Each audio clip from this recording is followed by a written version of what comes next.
Yo. Yo da yo. Wait, hold on. Yo. I think I'm. Wait, hold on. Oh shit, it's double. I think I'm. Oh god. Oh shit, it's double. The Twitch is double audioing. Alright, should be good now. Hi Twitch people. Hi people in the chat and YouTube. Doomslayer. It's been a while. I haven't seen you in a bit, bro. How you been? What, a year, huh? The live stream. True. Look, man. I feel like one of the worst things that this year has to offer is basically the fact that every single bad thing that has been festering since 2021, 2022 is being exposed now. And I don't know, I feel like part of the reason with that is because there's a lot of emphasis on bad actors in the industry. Not necessarily like drama in general, but bad actors in general. I feel like a lot more people are now comfortable at doing that because, like, you know, when you're a VTuber or when you're a content creator and whenever a bad actors are good friends with, you know, all these influential people, you're kind of afraid to speak out against them, no? But for some reason there's a little twist in there going on now. I really have no idea. I really do feel like Nijisanji was the thing that broke the dam though, because like if you can expose Nijisanji and get away with it, I feel like other indies and other VTubers have also gotten bold enough to get away with it as well. Yeah. Oh shit, thank you, Charlie Spur. If you bring back news, I will surrender all my possessions to you. I don't know what a noose is, aside from the thing that you put around your neck and kill yourself with, but oh shit, the stream's gonna get demonetized. Alright. I don't know what you're talking about. I have no idea what you're talking about, Charlie Spur. I do appreciate the surrendering all your possessions part though. I feel like maybe one day I will relinquish control of this woman for a little bit, just for a slightly timely, strategic manner. Not even 5 minutes in, the dollar sign is already dead. True. I was there for the model debut. By the way, love the look. Ah, thank you. Female on stream, bro. There was a female on stream yesterday and you loved her. Well, two females on stream rather, and that was Rima, and we played League. We played League for some reason. Brain crab, true. Parasite. God, parasite. That's such a cool fucking term. I feel like I'm embracing all the slurs and the negative things that everybody has been saying about me. Rima was both females. Real. Oh, by the way, shit. I want to talk about this for a bit before we actually like talk about the main meat and potatoes of this stream, which is basically the evil toaster stuff. I was also aware of the false ID stuff. The false ID versus what's her name? Sylvie or something. I don't remember. Yeah, I was kind of half aware of that, and I'm still yet to actually parse through what happened. It's interesting, but goddamn, that's a whole lot of stuff that happened today. Yeah, that's a whole lot of stuff. I only watched one video about it from False, and that's it. I haven't really come to watch everything yet. To be fair, dude has evil in his name. True. I mean, I have depressed in my name. I was like, you know, that's not true anymore. So we don't know. What's this about the toaster? Well, we'll get to that. Yeah. This kind of nothing burger Sylvie thing. I mean, I don't think it's necessarily a nothing burger because like, well, actually, you know what? I mean, at the end of the day, maybe it was. I don't know. Like I said, I didn't really dug into that yet because I was too busy preparing for a lot of things during the debut, the re-debut rather, or the model showcase thing. So like I would like to get into that now that I have relatively free time. I'm kind of sick right now, chat. Like, I don't know. I feel like the 3 days worth of like preparing and not sleeping because of the things that I had to organize made it so that my body's basically surrendering now. maybe I maybe still be able to, like, I'm tired, right? I'm not super tired, but like I feel my body almost surrendering. Because even right now I'm sleeping like 4 or 5 hours a day. It's insane. If you're sick, then let the woman take over. Ooh.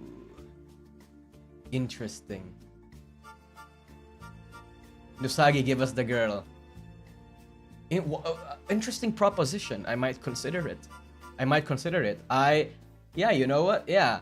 I get to sleep, and this girl gets to, and I force the girl to entertain you, right? I mean, the risk therein rather, is that she does and says shit that I don't want her to say, but I find it interesting. I might. Oh, thank you, Nene. Unrelated, but didn't know that your model was that hot. Wait, hold on.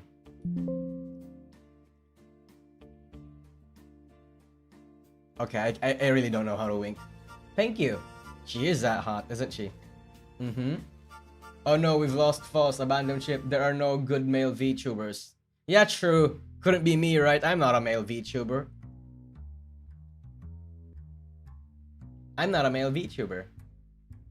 The girl streams and the Nosagi streams and makes videos.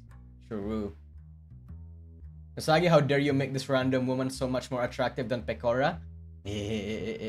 Part of my propaganda plans, baby. Possess an attractive girl. Make the girl throw me money. Make people throw her money. And then have the girl bring the money to me. The way the Lord intended, you know? You really like speaking from her? Yeah. I mean, why would I not, right? I'd be wasting this gorgeous.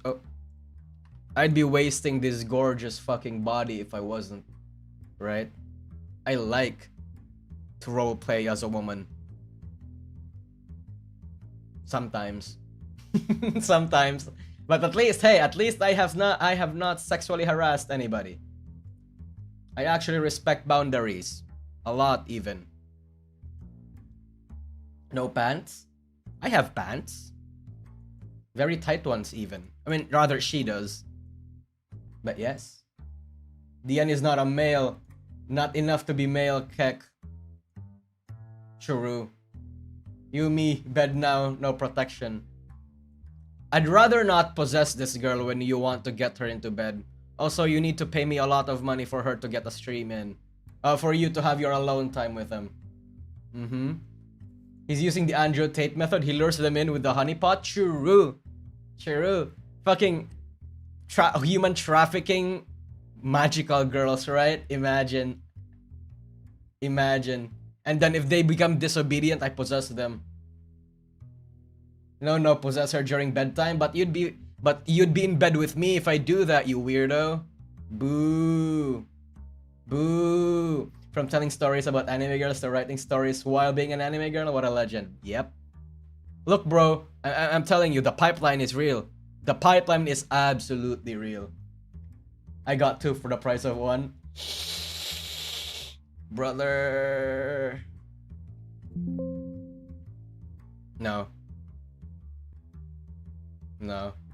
Andrew Sagite. If there's a hole, there's a way. Bro, that's what all sheep fuckers say. And cow fuckers, animal fuckers in general. Yeah. In Before You Femboy arc. No, like I said in my stream, I don't want to be a femboy. Because if I identify as a femboy and say that I'm a femboy, I'm gonna get banned everywhere. Right? What happened to Taiga is gonna happen to me. Oh yeah, speaking of, I feel like I need to get up to speed with the whole Taiga situation. Because apparently, like, Rev and Nox is involved. And I'm like, what? How did these people get involved? But and apparently, like, he's been Minhera posting on Twitter saying about how Nox and Marina ruined his career. I haven't gotten into that yet, but I'll see.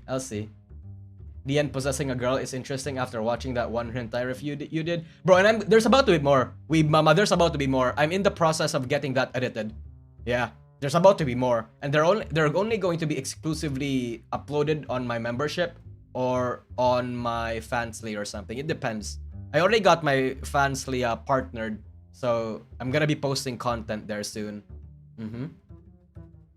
Oh, thank you, Doomslayer Dragon. So is False cancelled now? I've only seen his own video on the situation. Yeah, I mean, it depends on where you're looking, right? Like Twitter, yeah, he's definitely getting cancelled on Twitter. But then again, False and Kyo gets, False, Kyo, me, bro, we get cancelled on Twitter all the time. So, me personally, I just don't really care too much about the death threats anymore. But False, it seems like, you know, False has more people to protect. He has Lady, he has Cody, he has all these sorts of people that is really mentally affected whenever shit happens that they're not necessarily to blame for. So, you know, it's different, right? It's different. That's what all animal fuckers say. Yeah, I forgot saying a cat is fine too. Okay, okay. Putting words in my mouth and twisting what I say. Give us the Fansly link, coward. Not yet. Not yet. Not now. I haven't posted anything yet. Not right now. We getting bunny lewds? Not bunny lewds. Lewds of her. And like I said, I'm gonna cover like lewd games and all that sort of stuff, right? Yeah. Also, look, she looks super tired. Also, is this like actual bad stuff or just Twitter drivel? Maybe a bit of a half and half. Because people are basically accusing False of what do they accuse False of? People are accusing False that he sicks his fans on people that don't like him and the bad actors that go against his community. They accuse False of making shit up just for content on YouTube, which I severely disagree with. You know, I mean, the accusation that I would like agree on with False is that he's very biased. And you know what? I don't think False ever claimed to be unbiased in the first place, right? I haven't seen False morally grandstand. So it's like, it's whatever to me. What's the new trigger word or the 4-hour?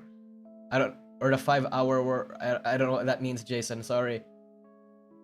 The accused False of hitting the Pentagon. Churu. Churu. This poor woman being forced by a parasite bunny to become a prostitute. Whoa, whoa, whoa, whoa, whoa, whoa. I'm not that bad of a person, okay? Whoa. Whoa. I haven't done anything of the sort. Right? I make people be attracted to her because she's obviously attractive, but I haven't gotten her to do anything I wouldn't want her to do. I haven't let anyone touch her. So she's pure. She's pure as she can be.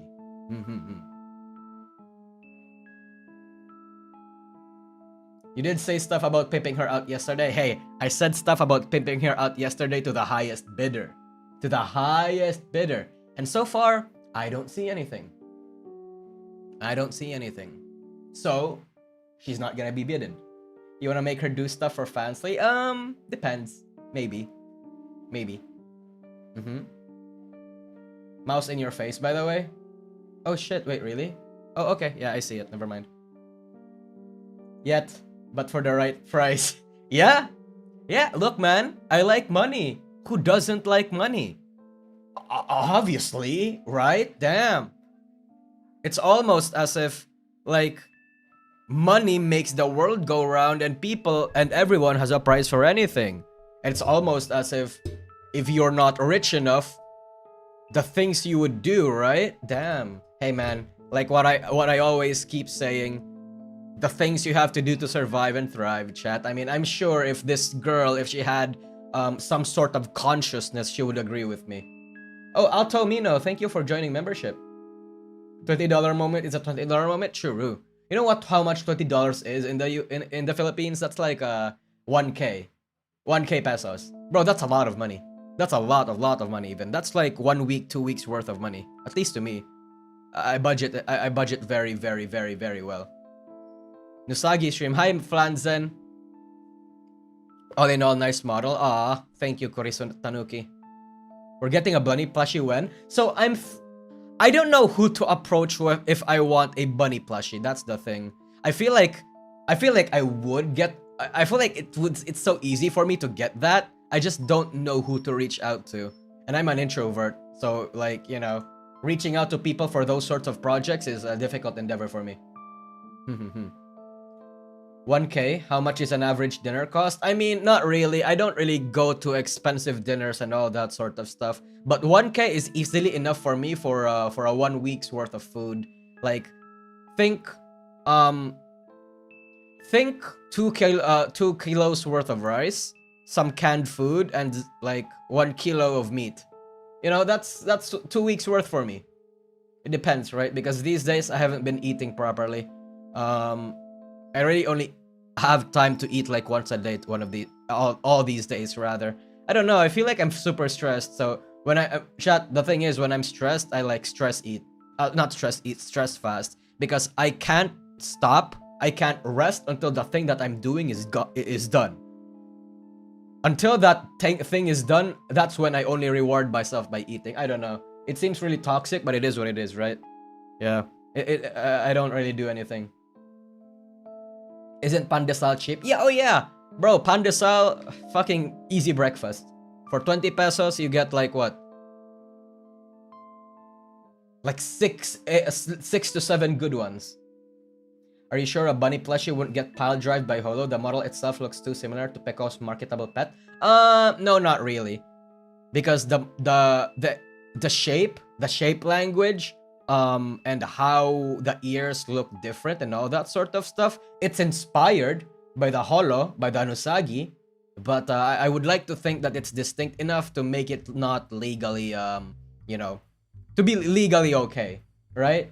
Yeah. It's like Godzilla and Gamera, right? It's like, yeah, Godzilla and Gamera is basically the same fucking creature. The other one has spikes and the other one has like a turtle shell. Both of them are still okay. It's like, you know, I would think it's okay. The ears aren't ears anymore. True. Yeah, exactly. They're wings. You're not even in Japan. Yeah, not even in Japan. Legally distinct rabbit. True. Although if I want to do that, I would probably try to get myself a copyright lawyer or something. But then again, hiring lawyers are expensive. God. Chat, I don't have my own lawyers, by the way. God. I mean, I have talked to lawyers and asked them for advice and like asked for their services, but I don't have a personal lawyer that can answer to my whims, to my beck and call and stuff.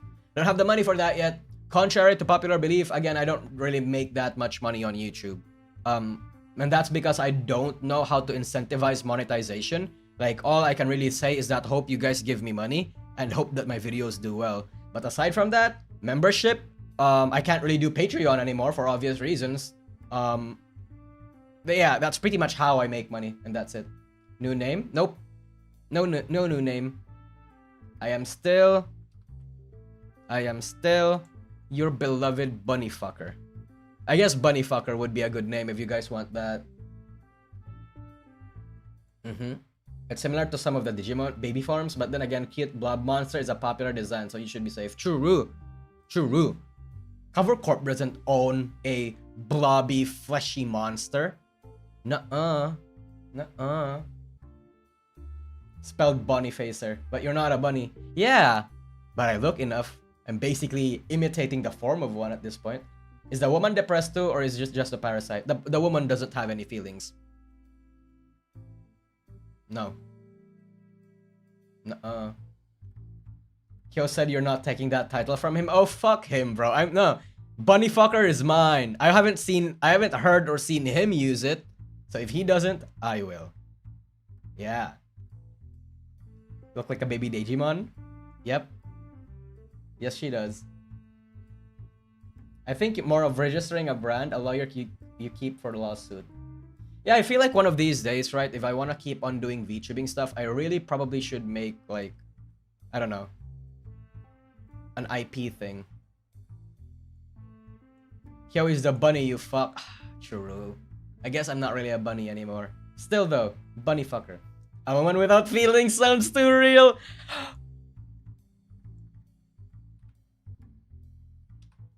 That is super sexist and you should apologize. Do you have ADHD? Not that I'm aware of, no. Not really. I feel like I don't know if I have a sort of mental illness like ADHD, ADD, or like autism or whatever. Like maybe I have some sort of autism, but I don't think so. I'm pretty normal. Oh hey Charlie Spur, thank you for the super chat. To be fair, I associate Nusagi with you so much that when I saw a clip saying something to Nusagi, I thought she was talking to you, lol. Yeah. I feel like a lot of people have actually have that impression as well. Like the term Nusagi, in the EN side of things at least, is kind of, how do I want to say this? Associated with me, right? Yeah. In the JP side of things, like, yeah, some Japanese people know about me, but most people not really, right? Yeah. Doujin of the emotionless girl. Oh shit, I should have made that a donathon reward. Maybe in the future. Like, you know, when I want to do a grift, I want to do something, I want to pull a 3D. I don't know, depends. I don't think I want to do a donathon, by the way, anymore, because I feel like I would be grifting and taking money away from you guys at that point, right? And besides, like, I feel like okay, so here's the thing, right? Donathons are obviously a very good and interesting way to make money from people, for people, especially VTubers. Like, there's a reason why every Twitch VTuber and basically every VTuber under an agency, whenever they have an event, let's say a birthday, let's say a charity, let's say an anniversary, like, they always do a donathon. And to me, again, this is not me throwing shade at anyone or anything, but because, like I said, you do whatever it takes to get you money, you go get that bag. But to me, it feels like I don't want to do that unless I really have a goal that I want and I don't have the means to buy it for me. Buy it for us, right? Let's say I think you guys would probably want a 3D model, right? If you guys want a 3D model, and I see that, but I don't have the money for that, I would probably fundraise it. And Donathon would be the best way to do it. Yeah. Nothing wrong with wanting money, just be upfront about it. Yeah, true. Yeah, like I said, I don't blame people, or I don't think lesser of people just because they want to, like, put donathons, right? It's whatever. At the end of the day, you make money, and this is, like I said in my hack video, this is a donation-reliant industry. This is an industry where donations and tips are most people's way to make money. So it is what it is. Mouse in the face again. Shit. Will the puppet goddess call us good hunters? Perhaps. Perhaps. I may need to find an incentive. If you want low poly 3D model, I could. You could make it for me? I mean, I don't know. I don't really... like I said, I stopped using VR chat for a while now. Wanting money is fine. What you do to make money is the issue.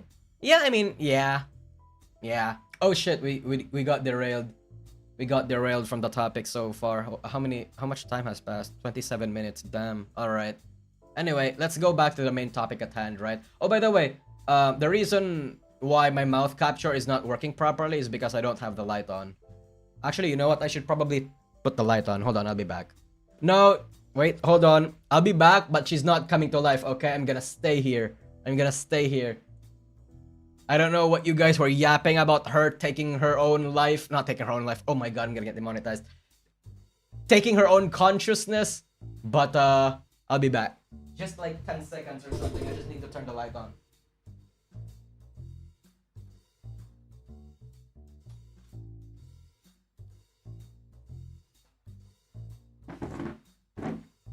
Okay, I'm back. See? Couple seconds. And tracking works now. Okay. Okay. She's moving. That's me, bro. A lot of live talk today, DN. I don't know. It feels like I'm just super tired and kind of just want to die, though. It's been a rough... You know, a lot of things have been happening, chat. Lots of good things, even. Like, you guys have been super generous. You guys have been watching my streams. My YouTube videos are doing quite well the past 2 weeks. But, I've been doing so much, right? It's actually very, very tiring. Yeah. It's because he's sitting in the shadow of the cuck chair. No. Soon you guys will be. You guys will be. Your girl looks like she's about to fall asleep. There. There. Oh, by the way, I can take off her fringes if you want. There we go. That should make her look like she's about to fall asleep even more. That's fine, you're almost at 100k. Yeah, true. At the end of the day, this is gonna be worth it. It's just super tiring. Yeah, to a point that sometimes you get tired, you just wanna die. Right? Like, it's like, rid this world of my corporeal flesh. Rid me of this earthly sufferings, right? Stuff like that. She looks drunk. That's the point. Drunk? Tired? Yeah. Put them back? Yeah. She prefers to have the fringes on. Hold on. Okay. So anyway, what we're here to talk about. So chat, before I actually say anything, Hololive has this entire map thing now. Bro, they're making their own like tuny shit. It's interesting. The new project starring Hololive English. What is Libesta, the land that 19 Holo-EN members are summoned to? Bro, they're making their own maps. They're making their own tuny shit now. World building. I actually haven't watched the Enigmatic trailer, Recollection trailer. I don't even know what Enigmatic Recollection is. Like, I feel like it's some sort of project from Hololive, but again, because I've been so busy with my other stuff, I haven't been able to check what's been happening here. Yeah. Is it like the name of their next concert or anything? Isn't their next concert called Breaking Dimensions? Watch it now, please. Okay. Yeah, I can watch it now. Where's the link? Man! Oh my god, man! Yeah, it's Breaking Dimensions, yeah. Okay, here it is. Here's the trailer. Okay, let's watch this shit. I'm not gonna get copyrighted, right? Okay. Let's go.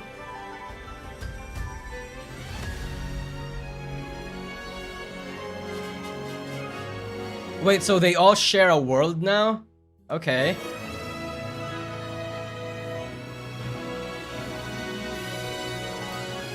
So this is Libertal or something, yeah. Libestal.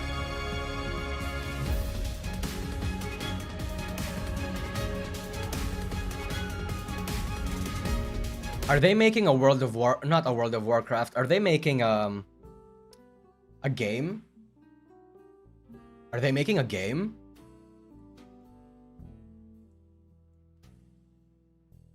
RPG? Yeah, an MMORPG probably. This gives me like MMORPG vibes. Cute.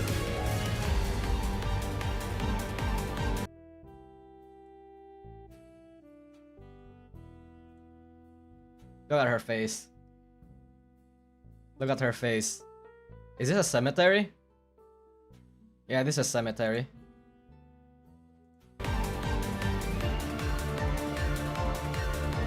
Okay.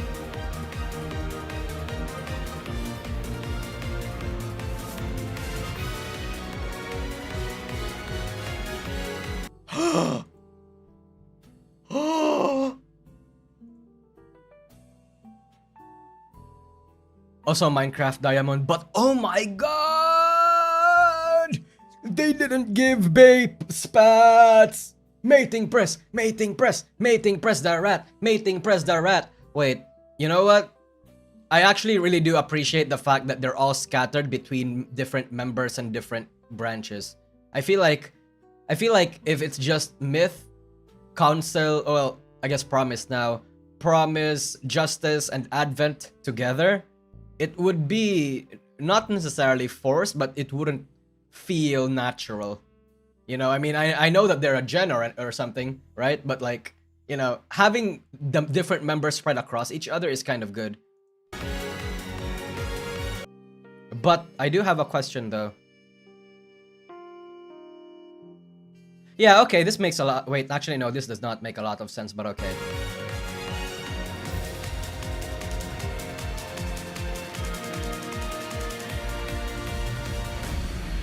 Okay. Ass? The proportions are kind of weird, but...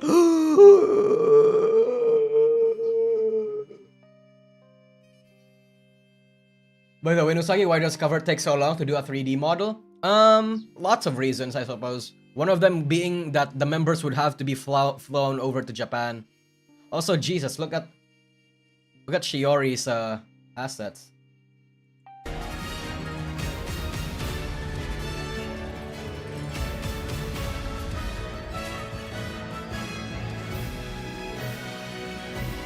Cute.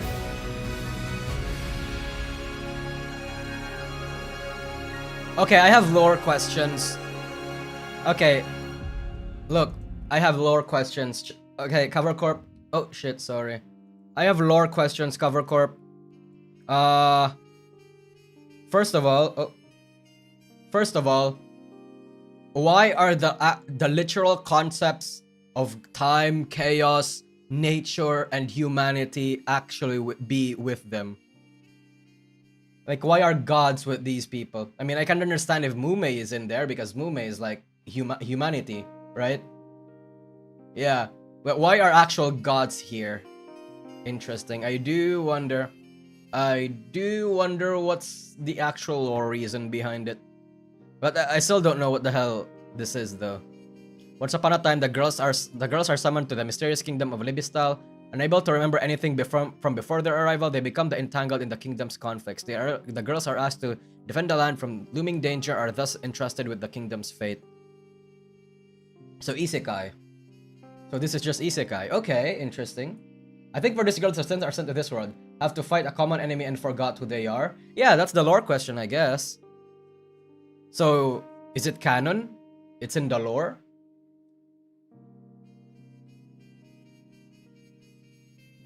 Anything works if you give the isekai genre? Okay. So is this just like a branch off? Okay, maybe not branch off. Like not a spin-off either, but like a side story from the actual lore that they have. I get a feeling that this story has only just begun. Well, yeah. Panopticon, let's go! Is Panopticon in the chat right now? I haven't seen that motherfucker in a minute. Ame, alright. Ame indeed. Ame indeed. Probably a spin-off? Yeah. Yeah. See, that's the thing about VTuber lore that I don't, well, not necessarily don't understand, but I think is a fundamental problem when it comes to making lore and making the story based on that lore retroactively rather than instill it before you even debut. Because obviously, I think Myth, Council, all the Holo EN girls, and this applies to all agencies, by the way, I feel like they only got concepts down, but they really only made the story after they were here. So now they have to make up all sorts of excuses that may or may not, like, what's the term there when you erase canon? What's the term again when you erase canon and like you make it for something else? Like retcon. Retcon. Make Mume Thanos trying to reset all living things as a villain. I mean, I feel like Mume being a secret villain would actually make for a banger story. Right? Yeah. They aren't their true bodies for the gods, since gods can't interact with the lower world. Interesting. Is that canon? The lore? Justice dropped their lore too fast, honestly. They never talk about going after Advent. I mean, it's fine. Like, that's the thing, right? Like, lore is supposed to just be, whatchamacallit? Supplementary to your content. It's not, like, you know, people aren't gonna remember that you're this satanic being or you're this ancient angel or whatever, right? Like, no, man, no, who cares? Like, nobody cares about that. Nobody cares. People care about your lore. I mean, you can spin your lore to make it so that lore Andes would like buy your merch or would make for a good story in the future in case you want to monetize your IP even further. But lore in of itself in VTubing does not make any sense. It's like, who cares? Yeah, Promise are not gods. Yeah, they're not gods anymore. They used to be gods. They retconned the gods part. Yeah. Hello fans will eat this up no matter what. I mean, of course they will, right? Of course they will. I mean, I will. If this turns out to be some sort of MMORPG, I'll probably still play it. But right? I would probably be a little bitter about the lore and the story, I suppose. Yeah, I probably would be a little bit, just because they keep retconning it, you know? Yeah. Then again, though, I don't ultimately care. Like, I'll still consume it. Cover Corp's still getting what they want. Like Ame the time traveler, yeah. So Ame is the only normal person here. So if Ame is the only real normal person here, where is she? What is Blood doing? What's her use? What's her use? What, you're gonna fucking shoot people? The ultimate American being American is a superpower here, I guess. Ame is the main character. Oh, 100% Ame is the main character. Is Shiori not human? No, I mean, I saw in the trailer that she casted magic or something. Look, where is it? It's not here. Oh, by the way, cute. Cute. Look at her. Why is a Justice member not pursuing an Advent member? Yeah, they really are breaking the lore here, but again, who cares? Where is it? Where is it? Where's the part where they actually, where she cast magic or something? I saw it. Okay, they have their claws up.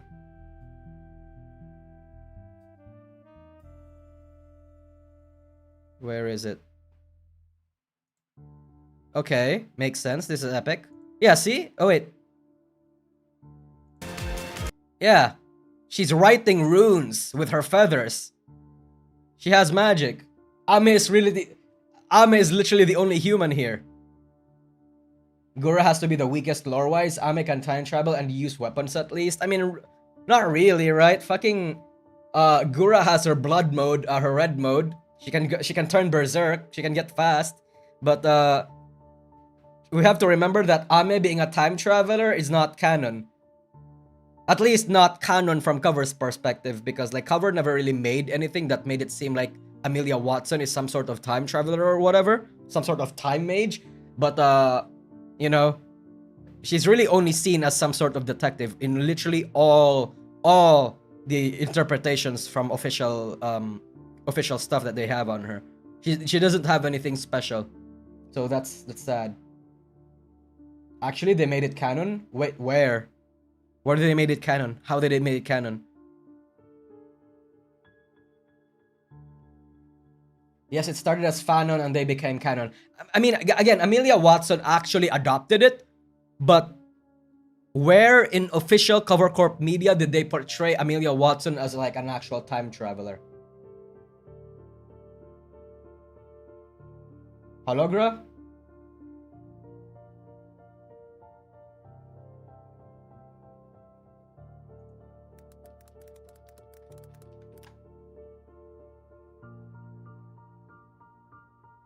Oh god, look at her. She's so fucking cute. Oh,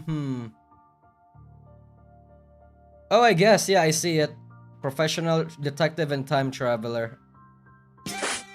No. Somebody in chat says eat the phone. Okay, I'll take a bite.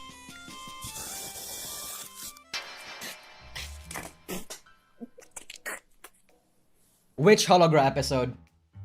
Which hologram episode? No, I need to see it. I need to see it. I'm not just gonna take their word for it. I need to see it. I need to see it. Ame with the grand ability of going back in time and popping a cap at you. I mean, respect, right? That's like the most epic superpower of them all. Didn't she take time travel from Crony as well? I mean, I guess that was the implied lore that they had when Watson and Crony engaged. Yeah, probably. Your model is fire. I appreciate that cunning stance. I don't know how to wink. Yeah, thank you. Fact checking, yes, good. Yeah, I mean, obviously, right? Obviously, lore means a lot to me. I'm a lore Andy. I'm a lore Andy. Okay. TS Killer. Wink, not Ahegao. That's not Ahegao. This is a wink. Didn't Ame got her clock from Crony and never give it back? That was the lore that she wanted to put up. But again, nothing official from Cover Corp. Lore Andy since when? Bro, I'm always, yeah, I don't know if I told you guys this, but I am a lore Andy. Like, literally everything that I consume. Lord of the Rings, League of Legends, World of Warcraft, all these sorts of games, all these sorts of whatevers. Even Terra. The fucking Terra. Remember the dead MMORPG game Terra? Bro, I'm a lore Andy for that game. I actually played through all of their story quests and did all the side quests because I was interested in the lore. And then multiple times it seems like they didn't know what they were doing with the lore. A lot of the things get like retconned. Like for example, what the fuck is the Island of Dawn? What happened there? Like what? And it's this amalgamation of weird shit going on over and over again that I actually stopped caring. I got upset for it. I felt stupid for being invested in Terra lore, bro. And that's what I feel like every time I see like stories getting retconned. Like fucking Star Wars, for example. I stopped caring about Star Wars because a lot of the new media retcons a lot of the old established shit. And I get upset over that. It's insane.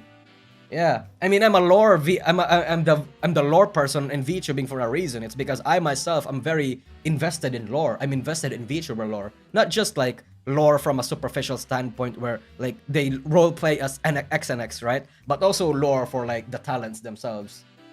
Yeah. The VTuber lore is too stupid and boring sometimes. Oh yeah, no, I agree. Yeah, no, I agree. The power of one, Chiru. Bro, I hate that scene. I saw that scene, right? And I'm like, fuck, it's so low effort. Like, I hated that scene before, like, I hated that scene before it got popular to hate on that scene. That's why I added it on my debut. The power of many. Fucking bullshit, bro. Fucking. And the thing is, the concept of lesbian space witches work. Lesbian space witches can work. They just needed to execute it, right? I mean, look at the new Gundam thing. The new Gundam franchise. The new show, rather. Witch from Mercury, yeah. I hate it. Checked out of Warcraft lore post Shadowlands. Oh yeah, no, I've also tapped out of Warcraft lore as well. Yeah. How about when they retcon Darth Plagueis plagiarized giving birth to children of the Force from the witches? Yeah. Hi Warlock Warlord. I haven't seen you in a while, I think. But that's probably, you know. That's a separate world, Ian. No, I mean, like, I'm just saying, the concept of lesbian space witches can work if you know how to play your cards right. That's what I'm saying.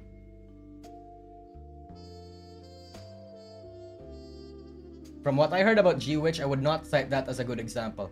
Oh yeah, no, I agree with you. It's just that the G-Witch, the first half of G-Witch was actually kind of half good. Like, that was decent. The second half, though, probably not. I would not recommend the second half because they rushed things out. But I would like to think that it had potential. I think G-Witch did have potential. Yeah.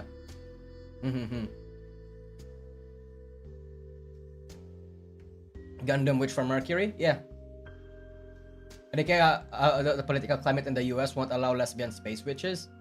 Yes they will, right? Yes they will. Depends who you market it to.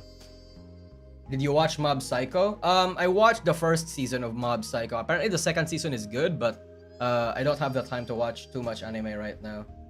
Yeah. Anyway, let's go on to the main meat and potatoes of this drama and the main reason why I'm having this stream, which is basically to talk about the Evil Toast situation. If you want me to be honest, chat, Evil Toast, yeah, I've heard of Evil Toaster for a while now. He's this relatively big male VTuber. How do I want to say this? And he's also a Twitch ambassador, which is basically a person that represents a certain community on Twitch, rather. So suffice to say, he's a big shot. He's also big friends with like V Shoujo members and a whole lot of big Twitch indies. I mean, like, suffice to say, he's a very, very, very, very, very, very, very, very relevant person. Even if his numbers are not that big, he's very involved with a lot of these people. Yeah. Impossible that this has been extinct for a millennium, except that one time like 100 years ago when there was that Sith running around. True. I mean, honestly, Charlie Spur, I can believe that there are still some Siths running around because like the Sith being extinct for a millennium, I don't remember was actually stated as a fact, but more like an opinion from the characters themselves. As long as it's stated from a character in not in the game, in the story that they think they think or they believe that the sync has been extinct, as long as it's not like officially canon from the writers themselves, being said by the writers themselves. I can believe it, right? Yeah. I don't think the Sith never went out. Maybe it's some bits and pieces of it though. Yeah. Anyway, the evil part was not just his kayfabe. I mean, yeah, we'll get right into it. Because the reason why all of this drama started is because he was the one that was responsible for this.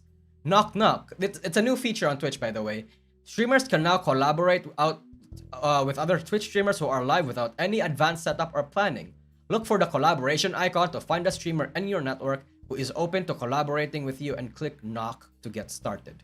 So basically, you know, that whole thing, right? And then boom, all the Twitch streamers complained about it. Knock knock, who's there? Unwanted feature. For real though, please let us opt of these. Why in God's name did everyone think this was a good idea? I have to turn it off every stream. I think this is very intrusive and dangerous. Yep. I have too much anxiety for this. And the reason why, right, is because any motherfucker, any auntie with a moderately decent following or any streamer that don't like you can just follow you and knock at your door, boom, invading your fucking privacy, getting into your space for absolutely no reason. Yeah, basically Findish. It's basically a new harassment tool. Yeah, and like there's this whole thing about apparently when you use it, it automatically turns on your webcam. So if regardless of who it is, if you are the one that's like collaborating with people and you want to do it for a good cause, you're not harassing people, it's still bad because you're still gonna get doxxed. Right? You're gonna get your face out there for the world to see if your settings are not calibrated properly. It's insane. Yeah. Aye, males will knock knock on my waifu VTuber. True. Disclaimer, this only happens if you're the one sending the knock knock request. Yeah. It's interesting. And the reason why this is annoying is because even big Twitch VTubers, any random Twitch VTubers, not just Twitch VTubers as well as streamers, they're probably not going to be aware of this, and even if they are, it's going to be super annoying to set it off every single time. And the way Evil Toaster apparently handled this was one of arrogance, because you know, he said this, right? Now, when people ask me what does being a Twitch ambassador mean, I can say I told them to make this feature and they actually hecking did it. Can't wait to give it a try. Muted this a while ago because I ain't subjecting myself to y'all brain rot, but it wasn't clear. Telling Twitch, please add better features for collabing and making collab organizing and communications easier is not the same as me deciding how exactly that is executed. Okay, so he's not exactly specifically responsible for the feature, but he was the one that suggested it. Yeah. So I wouldn't necessarily think it was Evil Toaster's fault, right? And the amount of people saying no one asked for this, bro, none of y'all asked for anything. You actually need to grow on Twitch because you have no idea what you're doing. Collab content is proven to be effective, but y'all refuse to engage in it because you're terrified of people. So yeah, basically he's lashing out. It's coming from a place of ego and all that sort of stuff, right? And then he is getting ass blasted on Twitch on Twitter for this because it's, again, look, 190 retweets, 200 comments, and 183 likes. Bro, he's getting ratioed. Yeah. He's getting ratioed.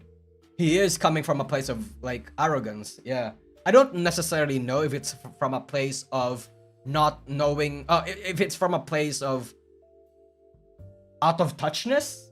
But, damn. God damn.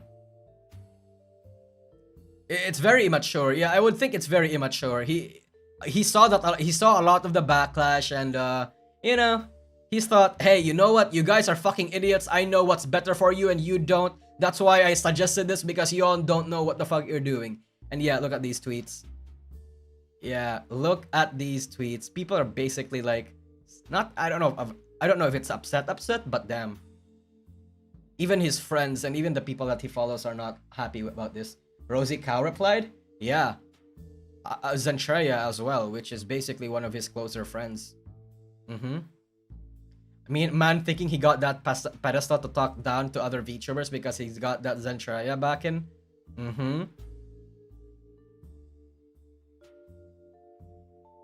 I don't know how the details of this new feature, don't know who Evil Toaster is, but this struck me as amusing for someone claiming credit for a feature, and a lot of people seem to have concern about. No users know what they need except me. Yeah, exactly. This is what it comes across. He really needs to reread his tweet before actually tweeting it out, you know?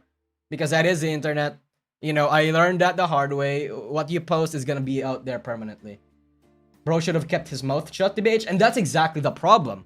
Because it's this whole situation that actually prompted a lot of people to out him. Like I said, chat, like I said since a long time ago, when it rains, it fucking pours, right? When you get a lot of steam from the general community, the people that you have wronged, the people that has had bad opinions about you for a long time, and someone who's had like actual receipts of what you've done, bro, they will be out to get you. They will. Now, some of it is like you know, it comes from a place of humbling the other person. Some of it comes from a place of wanting that person to take accountability. Some of it basically maybe just for information's sake, just to say that, hey, this person is a piece of shit and all that sort of stuff. But whatever the case, when there's blood in the water, sharks are gonna be pouncing on it. So it's insane. It's absolutely insane. Your BGM sounds like a harmonica from the 007 song. Yeah, it's basically whatchamacallit? A detective music. So British, you know, British. Yes. Ego got bloated, damn. And I mean, I feel like that's very common too. When people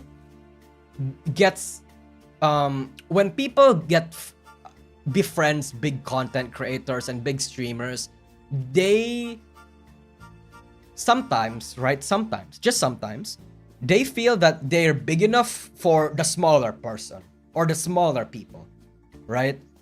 Because they engage with a lot of people, they engage with the business side of the industry, they think they know what's the best for everyone else.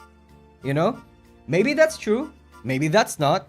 How you word it out and how you speak it is always going to be the most important part. Execution is always the most important part of your PR, because you can have all sorts of opinions, right? You can say the opinion of I know what's best for you, but you word it in a way where it's not hostile and it's not exclusionary, and it's not like condescending.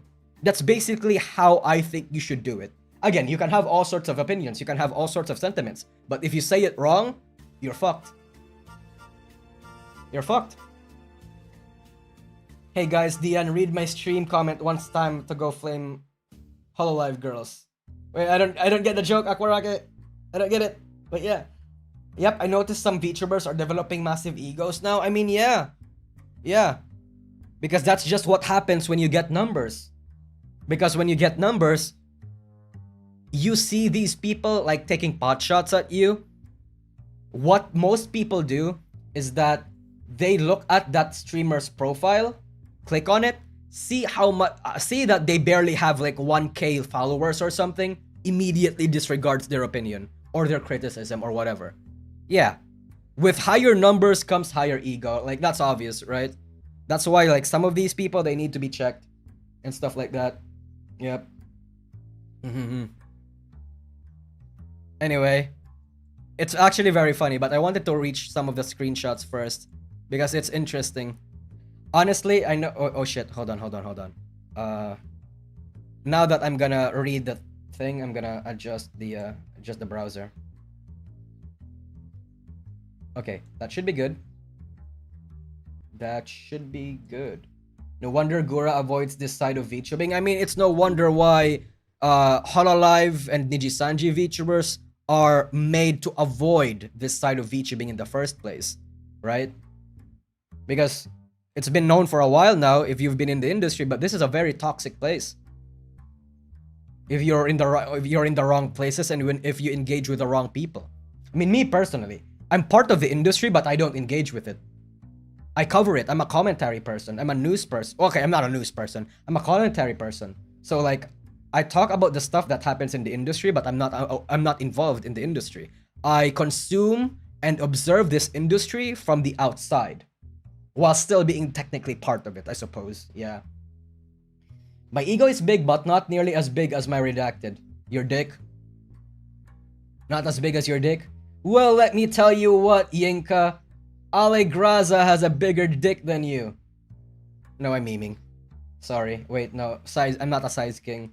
All right. All penises are great, right? Even 3 to 4 inches penises actually satisfy women. Actually, you know what? That might actually be the best size, because if your dick is too big, it's gonna hurt.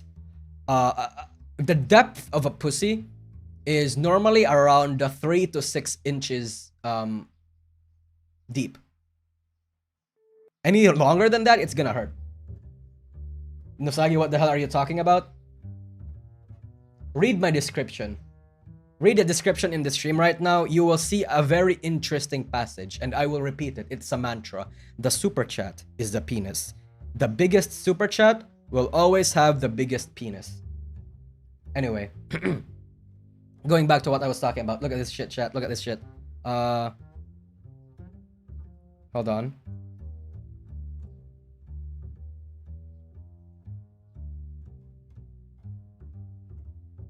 Okay, look at this.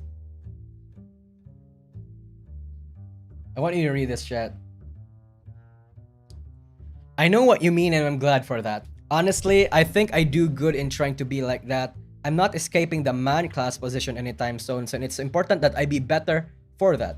But no matter what I always am, I'm just going to notice the small kind of ways people I want to be closer to close me off because of how I'm perceived by them or society. Basically saying, bah, humbug, the VTuber industry is very, like, you know, focused on females, and as a man, people are scared of me. I need to be very careful of my power here. Yeah, basically that, which is, you know, I guess to a certain degree, I can see that. I don't necessarily think I agree with it, but then again, I don't interact with too many female VTubers, right? Not really. Yeah, and I'm not a creep. I mean, I'm a creep in the sense that I engage with degenerate content, but I don't like actually sexually harass people or flirt with people. At least not intentionally, right? Which is just gonna make me think about how things would be different otherwise. Who would I be closer to? Who would let me tell them more of my feelings? Who would let me touch them?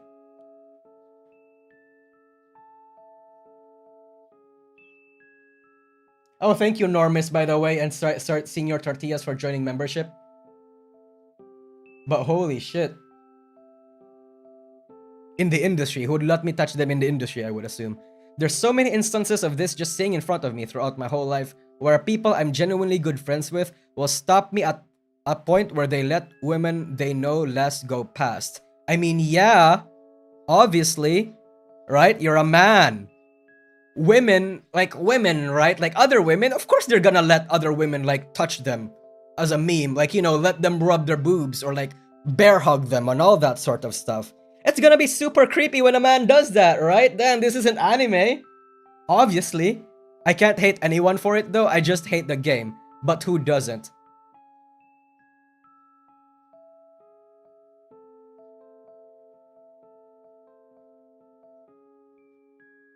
That's the most normal shit ever, bro.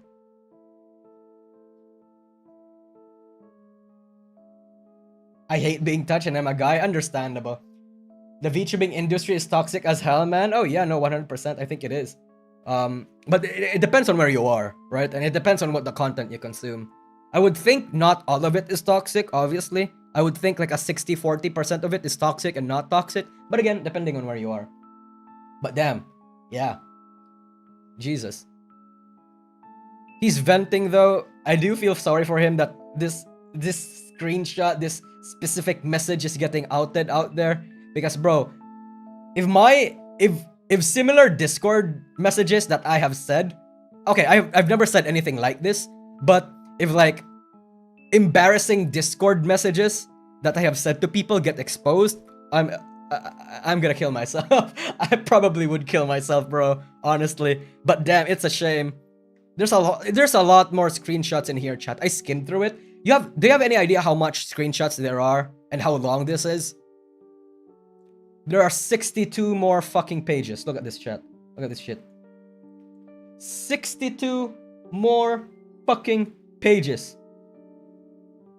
Insane. Like, actually insane. It's so... The receipts or incentives, it is. It's truly extensive. Bro, Sierra, apologies that I'm not pronouncing your name properly. But brother, he is getting fucked. He's putting it out there. DN, watch your back or my doc is ready. I'm kidding. No, man. Look. The thing about people in the industry is that they really have to be careful about what they say to people and how they say it. Because it's a very common thing between other VTubers where any any bad interaction that they have with other VTubers are going to be used as a sort of nuclear sort of protection, like a deterrent, right? Yeah. Like, let's say I talk with Rima and like I lash out at Rima, right? Like I call her all sorts of things because I got mad at her for whatever reason, right? If Rima was an absolute fucking degenerate, he would take receipts of that, screenshot it, hide it, and use it for future use whenever I get cancelled or whenever like she decides to have had enough of me, right? And you know what? To a certain degree, I agree with that.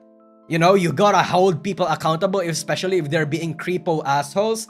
But it gets you thinking about who you can really trust in the industry, right? Yeah. Rima would probably scream at you for your league games. Oh, the stories Rima could tell you about our league games, chat. The absolute fucking story. Watch out what you say on the league collab. Bro, whenever we play League of Legends, I'm very chill. Rima is the one that's very funny. Like, she's the one that's pissing and screaming. Right? It's funny. It's actually really funny. I like playing League of Legends with Rima solely for the fact that she's a fucking gremlin when she plays League of Legends. She's an entirely different person, and it's so funny. Part of the reason why I want to have that league game collab with Rima and Clotho tomorrow is because I want her to be exposed as an actual, like, you know, it's funny. Like, Rima can be very funny when she wants to be. That's the thing. Yeah. Rima is always mad when she plays League. Exactly. It does make you a kind of a psycho for practicing that. Yeah. And you know what? I think people are aware of that.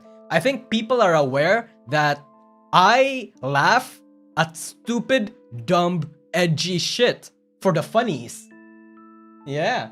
The DN Faz, the rabbit behind the girl. Ah, true. Finally exposing depressed Nosagi. Yep.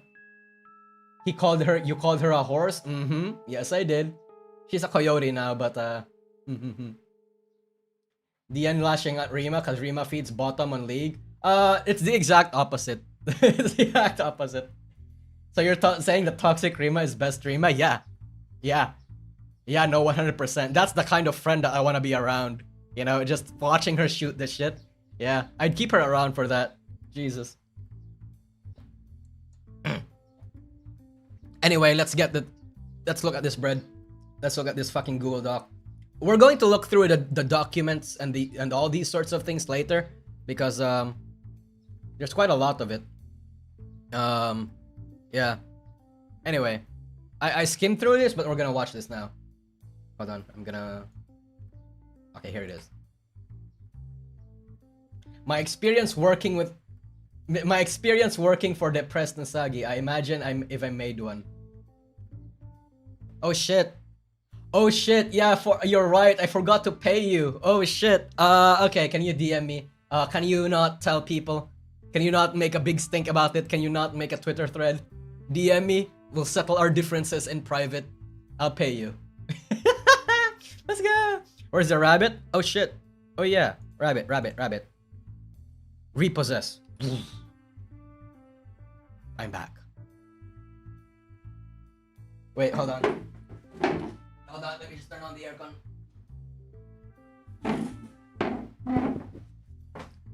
Oh no, hold on. Chat is. I need to put you guys in the corner. Here we go. Haha, dot dot dot, it's fine. What do you mean dot dot dot, it's fine? Oh no! Oh no! Wait, is Evil Toaster the another male creepy male? Yep. Basically nameless. Hello. Okay, never mind. Hey, wait. Is it capturing? Wait, why is the model not capturing me properly? Hi. Hi. Hi.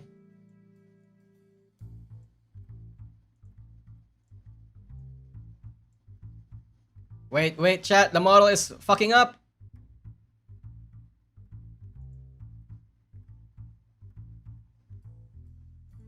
Okay, it's back. Anyway, yeah, okay. Sorry, model froze for a bit. Anyway, let's get to this fucking Discord. Not Discord, Google Doc. It goes to show you can't really trust folks in the industry because they are ready to screenshot any slip up that you do. It's kind of sad, but it is what it is. Yeah. Yeah, it is what it is. Matter of trust. But then again, I also, at the end of the day, I do get it though. As a VTuber, as a content creator, you also kind of do have to protect yourself, especially if the person that you're taking screenshots of is an unhinged weirdo. Like, you gotta make it. You gotta do what you gotta do to protect yourself, bro. And if it means like taking screenshots of the people that you trust because they're being weird this one time and think it may be a pattern, that's valid. That's fine. Oh, thank you, Charlie Spur. Again, collecting and sitting on nukes for everyone is like Illuminati / Blair stuff. I mean, it depends. Again, it really does depend. I think it's sad that people have to do that, but I'm not surprised because, again, that's just what's happened. That's just what happens in any cutthroat industry. Anyway, let's read through this. Document is not made to incite harassment or harm anyone involved. Rather, purpose is to highlight Evil Toaster's repeated behavior of controlling others. So it's a pattern. We have a pattern. Disregarding and overstepping boundaries, dismissing valid criticism, and generally preying on women within content creation. Want to bring awareness to his repeated behavior to help others who may have experienced this and not realize his manipulation, prevent more people from falling victim to him, and keep a public account of all experiences. While most people in this document are women / femme presenting, we also want to note that men / masculine presenting people have also been affected that are not in this document, and probably many more that have not spoken to me publicly. Okay, that's fine. Yeah. Basically saying that, hey, it's not just the women he's being weird to, it's everyone. I mean, it's bad enough that it's not. I think it's bad enough that you're being weird to women already, but it is what it is, right? Yeah. No, just sitting on the mistakes of literally everyone you interact with. Okay, yeah, no, that's mental illness, Charlie Spur. Yeah, that's parasocial. That's paranoid mental illness. Yeah. Okay, go reading through it further. Power dynamics. What's the most important to keep in mind while reading through this document is the power imbalance between Toaster and the women they interact with. In the content creation space, Evil Toaster is connected to a lot of public figures with numbers backing them. Beyond that, these public figures are respected within the community. People rarely spoke out about how Toaster acts behind the scenes because they do not want to burn bridges with people associated with him. True, especially if he has like these shoujo connections. Bro, exactly. People don't want to speak out because they're afraid of getting called out by and burning bridges. Why do you think people haven't called out Nijisanji despite having bad experiences with them for a long ass time? This is just what happens when you're big enough. If they ever this is widely known behind the scenes. Ooh. So people have a valid reasoning for thinking that they would be ostracized by a good portion of the VTubing community if they ever spoke out about his actions. If people are scared to even speak out against Toaster, it's not difficult to understand why people give him the benefit of the doubt and let him push boundaries as they normally would not. I hope this helps people understand why this document is necessary and how he is arming the VTubing community as a whole. Maybe not the VTubing community as a whole, maybe the Twitch side. I don't see how Toaster is affecting YouTube people, but I understand. Twitch ambassador situation. Yeah, belittling content creators for disagreeing with his proposed Twitch feature. Yeah, basically, yeah, we talked about this already. My personal experiences. Okay. I'm including my personal experiences. Okay. But the Twitch situation is a completely separate incident that I would have commented on anyone's demeaning towards a community they meant to represent. But it also proved to me that Evil Toaster will never take accountability for what he has done behind closed doors, even if he won't do it for a public instance. Okay. It can affect white YouTube if you end up with Zen and V Shoujo shit talking you because of him. Oh no, I mean I'm mostly talking about like the Nijisanji and Hololive side. Like it's not gonna affect Hololive. Like this Twitch feature, I mean aside from the Hololive members that stream on Twitch like Laplace or Roboco, it's not gonna affect them. Right? It's a Twitch feature at the end of the day. And he's a Twitch ambassador. Yeah. But and I understand what you mean though. You piss off this person, he's gonna badmouth you to literally every single big VTuber he wants to, and you know, get you fucked. Anyway, going on. Evil Toaster and I became fast friends about 2 years ago. I thought Toaster was an amazing person, intelligent and kind. However, looking back, I fear I was under a bit of manipulation regarding Toaster. One of the first things Toaster will tell anyone is that he craves affection, mostly from women, from what I've seen. Nothing wrong with that. Nothing wrong with saying that you want a girlfriend, right? Yeah. Every convention is another reminder that I'm not one of the girlies, and I'm never gonna get that kind of treatment and affection that they give each other, even though I try to connect with them. It's because you're a man. It's because you're a man, bro. I've gotten better at dealing with that fact over time, but it still hurts to think about. It shouldn't. You know why? Because you're a man. I mean, I don't mean to sound sexist or anything if it does sound sexist, but power dynamics and like how social situations perceive a man engaging with a woman in that way will always exist. You can't, like, that's just what's happening. Like, you can't be surprised about that. Damn. Hang out with other man or something. Yeah. He's never gonna be one of the girlies. Yeah, of course you're never gonna be one of the girlies. I mean, if you want to be one of the girlies, pretend to be gay. Or actually be gay. You know, that's the only way I can think of, at least. Damn. Could do without the crave. He sounds like he's never been with a girl, honestly. Bro, I've never been with a girl either. Come on. Yeah. He also expressed this sentiment to me many times in the beginning of our friendship, and as you can see above, he desperately wanted intimacy with women. Which he framed as casually saying I love you, calling people wife, and generally wholesome flirting. This turns out to not be true, which you can read in the entirety of the doc.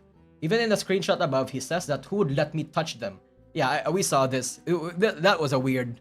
I also want to point out that Toaster understands that they're seen as a man, and as have they call it a man class position. So yeah, he gets it.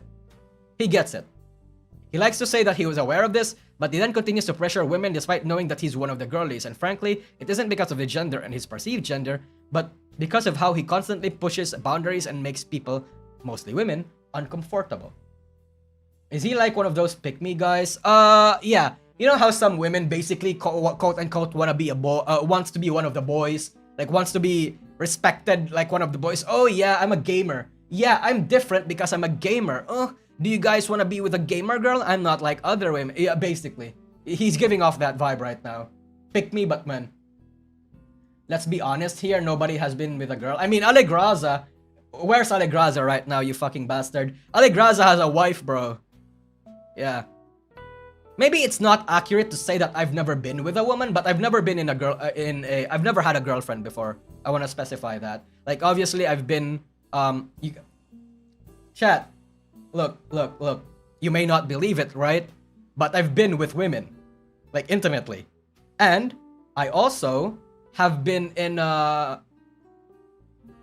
what's that situation where you don't know whether or not you're in a relationship or not? A situationship or whatever? Yeah.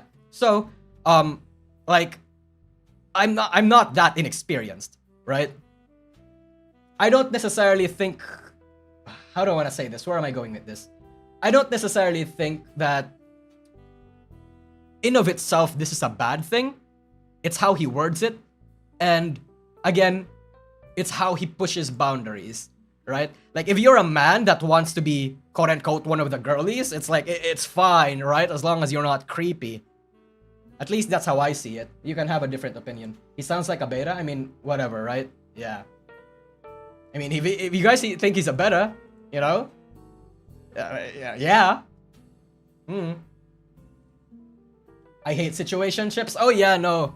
I hated it too. Men push boundaries to shoot their shot. I mean, yeah, we can have an entire debate about how throughout the entirety of human history, male courting basically involves violating women's privacies, like going to their house unannounced, singing to their doorsteps and all that sort of shit. But let's not get into that, right? Like, yeah. You win once you're invited to an all-girls sleepover. The only way you're gonna be invited to an all-girls sleepover is either 1, you have a big dick, or 2, you're gay, or 3, you pretend to be gay. One of those 3. As a flirtatious person, I was fine flirting with him. However, I was in a relationship and told that if I thought or my boyfriend thought anything was too far, I would put a stop to it. Toaster responded below. Okay, yeah, that's fine, right? This person, he's a little bit flirtatious. Let's read it. Zoom in. Wait, hold on. I need to adjust the browser. There we go.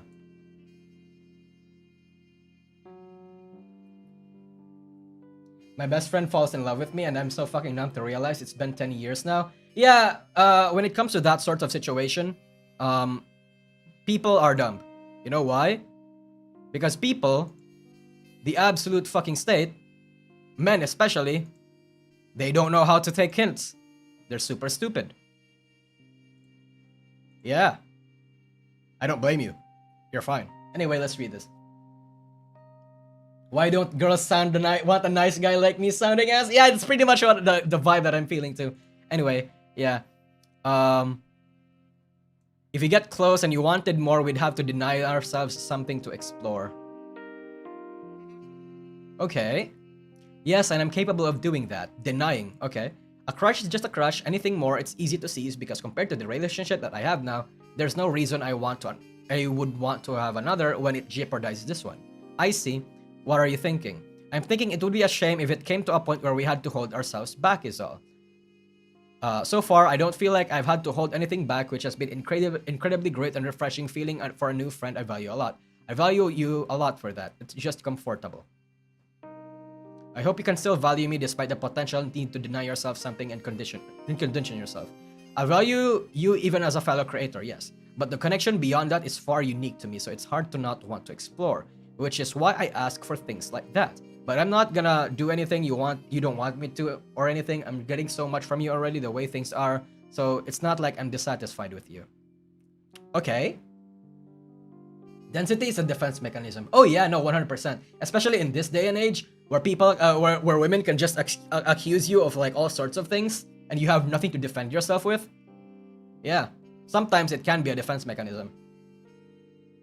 Sometimes playing dumb is actually the smart move. Anyway, I clearly set a boundary here, and Toaster says we'd have to both deny ourselves something we'd want to explore, but I literally say it's easy to seize because there's no reason I want another person or relationship. I wanted to let Toaster know that I really admire his intelligence and kindness, and while I saw this friend crush as something more than this, I still expressed to him that I did not want to see him in any way. I just used that term with a lot of my friends as a way of admiration. So basically, crush to the term crush to Sierra over here is not actually a serious crush, but people he admires. Valid? That's valid. A lot of the people that I know, especially here in the Philippines, see crushes that way.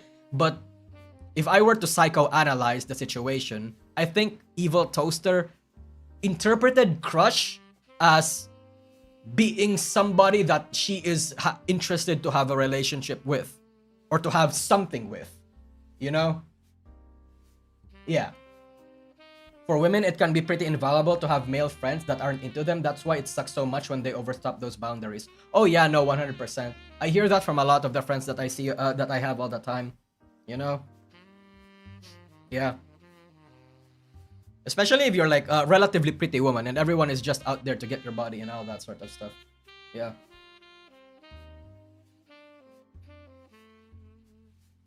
Well, again, I'm fine with not going past any boundary you decide to for how close we should be. I also do hope that you don't end up in a situation where you want to be closer but either feel like you can't or are forced not to. Okay. I'm not sure how likely that would be or how likely would even get to that level in the first place. Oh god, he's literally doing the finger... What's that thing when you poke your fingers together? Like ubu? Yeah. Yeah. I'm doing the thing right now. I'm doing the thing right now, like when you put your... Yeah, JK, unless... Yeah, exactly, Fine Dish. He's doing that thing. He's doing that thing, but like worded in a way where... He's being obtuse about it. Yeah, obtuse. Obtuse about it. Holding back feels hard sometimes, I guess. Even I still feel like I'm obviously not holding back as much as I have in the past with others, thank God. I just want you to have what you want, whatever that is or will be. Or I just fear that you've talked about it. There's a possible outcome where you'll be told to distance from me and neither of us may want it.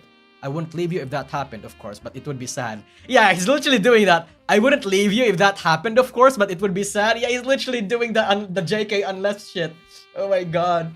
I have a word for it, but it would be get banned from YouTube. This is not a safe space, so you can say it, but you're probably right. Maybe just keep it to yourself right now. Never use the term crush for someone you admire because some people interpret that term in a romantic sense. Oh yeah, no, I agree. That's why I think using the term crush is, I'm not gonna necessarily victim blames here, not over here, but I would think that may be a term she may not want to use in the future. Because you're right, people can misinterpret that very easily. Very easily. Yeah, okay, everyone in the chat is doing it right now. Yeah, it's like, JK, unless, you know? Yeah. Anyway, talking about others. Pushing boundaries is typical of Toaster. Further into our friendship, I brought up how uncomfortable I was with the way he talked about women. Some names were omitted for anonymity. Okay. I think the way you talk about women bothers me. What? Why? Where? Okay, he's very shook. I didn't like how you spoke about Milky once she felt emotional/attached towards you. Oh god. So actually, you know what? Some women actually did get attached to Toaster, it seems. Alright, let's see what's happening here. What part of that? Then you talked about Tisa and made a comment about her incapability to say no to others, which came off bitter to me. Question mark? Why did I come off as bitter? Because you said she was too popular for you to hang out, so it was smart to make time for her. Okay, I need the context for this because sometimes when somebody is too popular, it is hard to make time for somebody because they have like plans. That makes a lot of sense. Yeah. Charlie Spur news, I'd love to be friends unless yeah, okay, buddy, okay. I think you're looking for a romantic relationships rather than platonic ones, or maybe you're feeling the need for close platonic relationships like a best friend.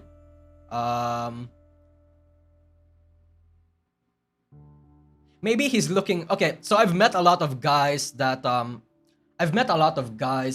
has felt a similar way, and normally, I'm not saying that this is what Evil Toaster has, but when I psychoanalyze them, of course, this is just me psychoanalyzing, me being schizo, you interpret this in the way you want to. When I do that, it's normally guys that want a friend that they can fuck and be close to without necessarily committing.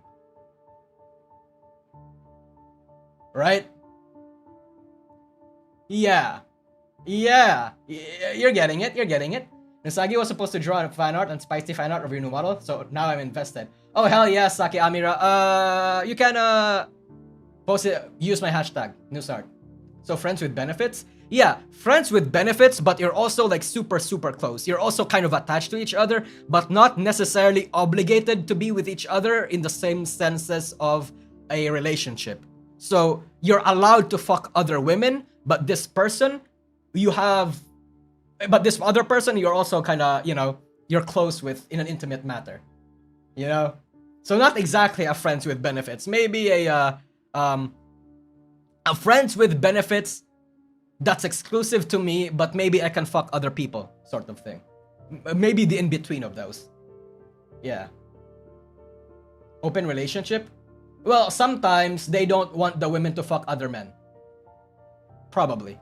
Again, that's not happening with Evil Toaster. I mean, like I said, right? That's not. I'm saying that's not probably not what's happening with Evil Toaster. It's just that that's the pattern I recognize whenever men that I know IRL go into this sort of mode. So yeah, I rarely even have a baseline level platonic relationship, save for a few people. I hardly even have a baseline level platonic friendship, save for a few people. What does that mean? Does that mean you barely have any platonic friendships and you have a sort of half romantic relationship with everyone, or with most people, or what do you mean?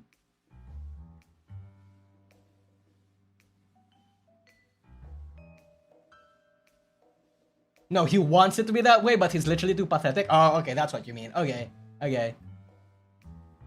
That's bad because people doing the deed makes a lot of people attached to the people they did the deed with. Yeah.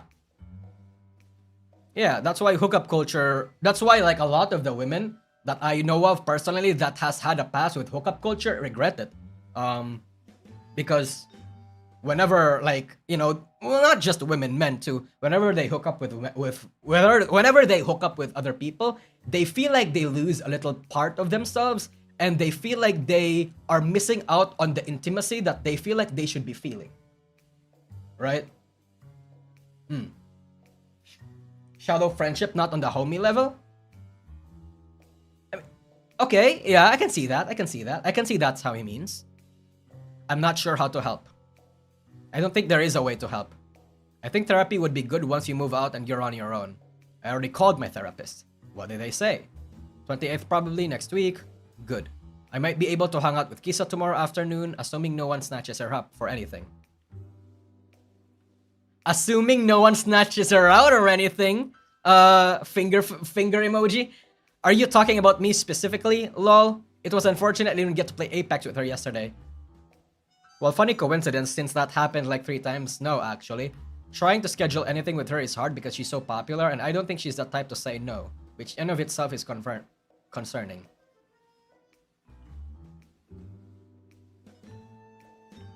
I wonder what the context for this line is. This here? I feel like him saying this is not necessarily him being condescending, but I feel like I would need to have the context. Yeah. As for what Milky experienced, Toaster talked to me about her and him becoming intimate. Oh god. Oh god. The other men have collabed with her and he doesn't like it a lot, probably. Okay, hold on, let me... The way he portrayed their intimacy differed greatly from what was actually occurring. Toaster had mentioned having the possibility of a relationship with Milky and becoming more intimate. However, Milky had only expressed friendship and the platonic intimacy that comes with that. Any emotional attachment was strictly platonic, and all means of a relationship were simply those of friendship. She never encouraged or communicated to Toaster that it would be anything more than friendship. The way he portrayed his dynamic with Milky sounds like he grossly misrepresented and instead was expressed in a different light than how it actually was. Okay, so he's the exact complete opposite of those dumb, gullible, like, dense MCs. No, he's one of those chads that think the slightest sliver of affection means he wants me. She wants me, rather. Okay. I can see that happening. I feel like a lot of things had to happen in your life for that to happen, though. I think that's pretty sad. I'm not sure if I should feel bad for him or something. Okay, let me read this.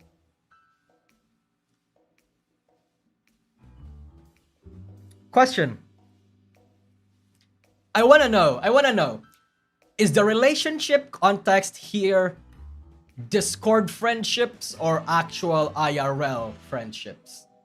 Because I feel like if you're in a relationship with somebody on Discord, that's not a real relationship. I'm gonna say my opinion, right? That's my opinion. I think an online relationship, a Discord relationship, is not a real relationship. That's my opinion. Because I've never had... Yeah. I think that's dumb. Like, goddamn, I think that's dumb. I mean, it's another thing entirely to have a relationship on Discord first and then meet up and then actually fall in love IRL. Like, that's different, right? But when you quote unquote fall in love on Discord, I I think that's sad. Long distance relationships. I mean, long distance relationships, I think, are different when you've met before, you've met IRL, you decide to be in a relationship with other people, right? With the person rather. You decide to want to be in a relationship with the person despite how far he'll go, and then he leaves your current place and goes somewhere else to work or something. Yeah. Oh, thank you, FBI. Not an FBI. I think Twitch update was just made so that he can make friends that aren't Twitch staff because he was giving them headaches. I don't have the context. I don't know anything about that, so I don't know. I can't say for him about that one specific instance. But the Twitch update was where it started. Okay. I would have played today, but I was showering with Milky. You were what? You showered at the same time while on call and talked in the shower. Okay, buddy. Okay. People in Discord e-dating servers are cringe, desperate, and delusional. To a certain degree, I agree with you. Because it's sad. But I don't blame them, right? I don't blame them because dating IRL is actually pretty hard now as well. Super expensive too. So e-dating is the cheaper, less hurtful, less burdensome alternative. You know? Yeah. This is how the internet came up to about. Anyway. I'm praying for you. Lol, praying for what? Just in general. I'm more worried about her than myself personally. Yeah? She admits she's attached to me and is kinda upset about the fact that she doesn't like being vulnerable. So I don't mind it right now. Okay. Toaster often talked about Milky, how much comfort and intimacy she brought up to him, but how it made him defensive because he wasn't used to it. I feel like this claim, by the way, the way he portrayed his dynamic with Milky was grossly misrepresented. Instead, was expressed in a different light. I feel like we need to have some receipts. Because, like, for me to actually fully believe this, like, you know, right now, I kind of half believe it, given Evil Toaster's, the way he's being framed here, and the way he seems to talk, right? I can believe it. I can believe it. The can there is an important key word. But I feel like to make me fully believe this, I'd have to see it. Because I don't know if Milky is also just like lying to Sierna about how she actually feels and how she actually responded to Toaster. I'm hoping there would be receipts down the line, given that there is, after all, like 60 fucking things in here. 60 fucking images, bro. So I'm expecting that there is. Anyway. Yeah. Despite this, he was still fine for it to continue and often expressed how it was nice for him to enjoy what Milky gave him, all without returning her feelings, knowing it was hurting her to be more attached than he was. I later learned that this was from representing what happened between them. The shower call was just voice, no cam. It's clear that Toaster wanted a more sexual intimacy with Milky, which you can later see in Milky's experiences. I feel like the fact that you're even calling with somebody while you're in a shower is there's a level of intimacy to that. You know what? Yeah. Is the Milky the same Milky that Callie is friends with? We'll see. We'll see. Yeah, you know what? I think I can defend Toaster here by saying that the moment you have a shower call with a girl, that implies something. No, it's not? Wait, really? You think not? Oh, okay. Milky Queen. Okay, sorry. Yeah, not Milky Queen. But, it's another Milky. Yeah, there's a lot of Milkies. But yeah, that's my take, though. That's my opinion. The fact that you shower with somebody means something. Yeah. Between what he said about Milky and Kisa, both of them he was romantically interested in, I started to feel weird about it and confronted him. Okay, so he confronted him. I'd like to see the full message, but whatever. She does this with everyone? Milky? She does that with everyone?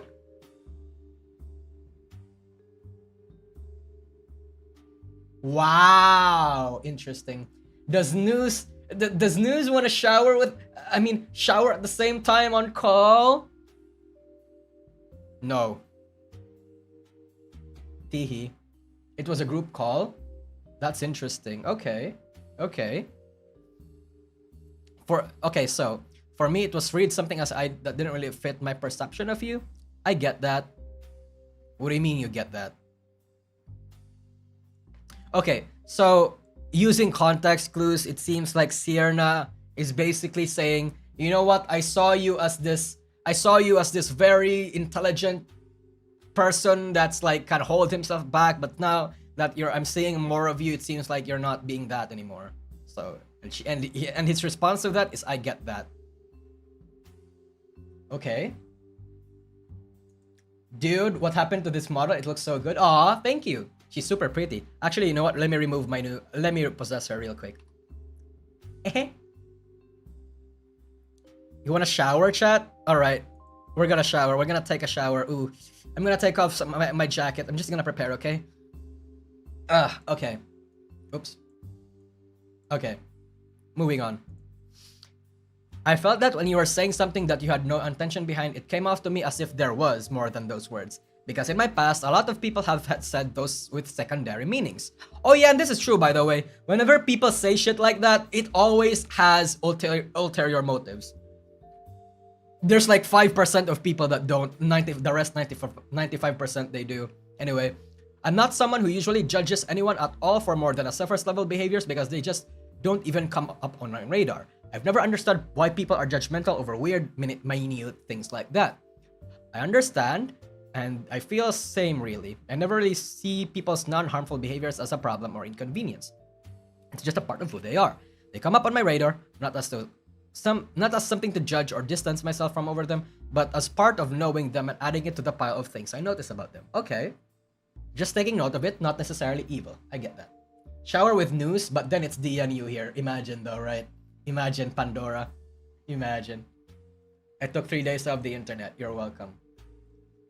Nusagi, the only shower we can take is the golden kind. Well, unfortunately, this girl's shower is prismatic for some reason. It's all sorts of colors. It's rainbowy. It's very weird. Very, very weird even. So for you, my friend Toaster, to seemingly suddenly make those comments, I felt very weird. I think it was all in frame of reference to you branching out to Milky in a more intimate way. That's why I had that relationship lens to it, because I felt like you were searching out for partners. Okay. It makes sense why you were worried about me at that time in regards to Milky. I was fully aware in the connection with Milky that there were circumstances from both our lives that would have some influence about how we approach each other, and I took the initiative to make that very open and clear from both our ends to ensure nothing too silly happens. And I think her and I are in a healthy position now because of that. And I did go into it thinking there was a possible outcome of her and I progressing to a relationship status, but I didn't consider it a high likelihood or something that I was gonna pursue at all costs. It was just that, the thought that it was possible and being aware of it in combination with knowing how both her and I were approaching each other given our circumstance helped ensuring that our conversations were healthier and helped me know what to communicate.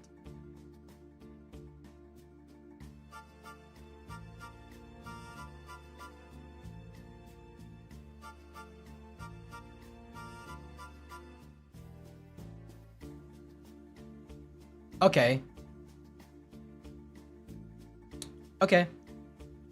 The coded writing here is him copy pasting what I've said to him and responding to it. It's more like agreeing with it and like, how do I want to describe this? He's agreeing with it, right? But he's justifying it in his way. He's trying to articulate how he's justifying it in his head and what he's doing to make it quote unquote better. I know people who say shit like that and does shit like that. Yeah. Oh, by the way, I hope the BGM isn't too loud. I'm gonna turn it down. Even here, it's clear that Toaster has intentions when getting close to women. He says there was a possible outcome of her and I progressing to a relationship status. A lot of the time, Toaster will go back and forth between never expecting anything from women and a few moments later will admit that he does have expectations. This, coupled with the fact that he openly admits that he didn't mind Milky being attached to him and not reciprocated, was a huge red flag to me. It felt like he was using Milky. Yeah, actually, you know what? This is kind of bad. Because it seemed like he was very interested in Milky, but he also wanted to frame it as if, oh yeah, no, Milky, this Milky person, yeah, I know her. I know she's aware of me. I don't care too much or anything, but I would appreciate her. I still want her to, you know, like someone pretending to not be interested but actually like it, and it like it plays on a lot of people's feelings, you know. Yeah, he sounds like he plays too many dating sims, something like that probably. He felt like he was using Milky. This is all from a limited knowledge, as I didn't ask Milky about any of this at the time, since it was her business. I didn't want her to feel like Toaster was talking about her behind her back, and I was judging her for being with Toaster. However, the reality of the situation is different from how Toaster depicts it, which you can read in Milky's accounts. Okay, let me see. Oh fuck. Okay, Milky's accounts. We're gonna read through that later, but for now we go back. Yeah, this is a lot.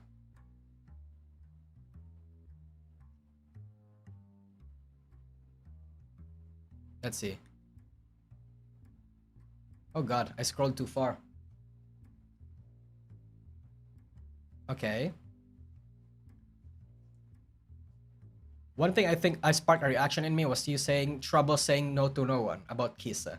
Because for me, anyone saying that about a woman is like, makes me take a step back. Because I feel like that's a very womanly struggle for someone to comment. It felt very personal. I know you didn't mean it like that, but it definitely gripped at something in me, like where I was like, whoa, it just felt charged. But I think that's my own like anger towards the socialization that leads to women to placidity. And for someone who has the societal presence of a man, commenting on it came off as a frustrated tone. I felt my chest puff out and I got defensive. Saying no to anyone. I mean, yeah, I do think it's a problem that I do think it's an issue that is more common in women than men, because I have trouble saying no to anyone as well.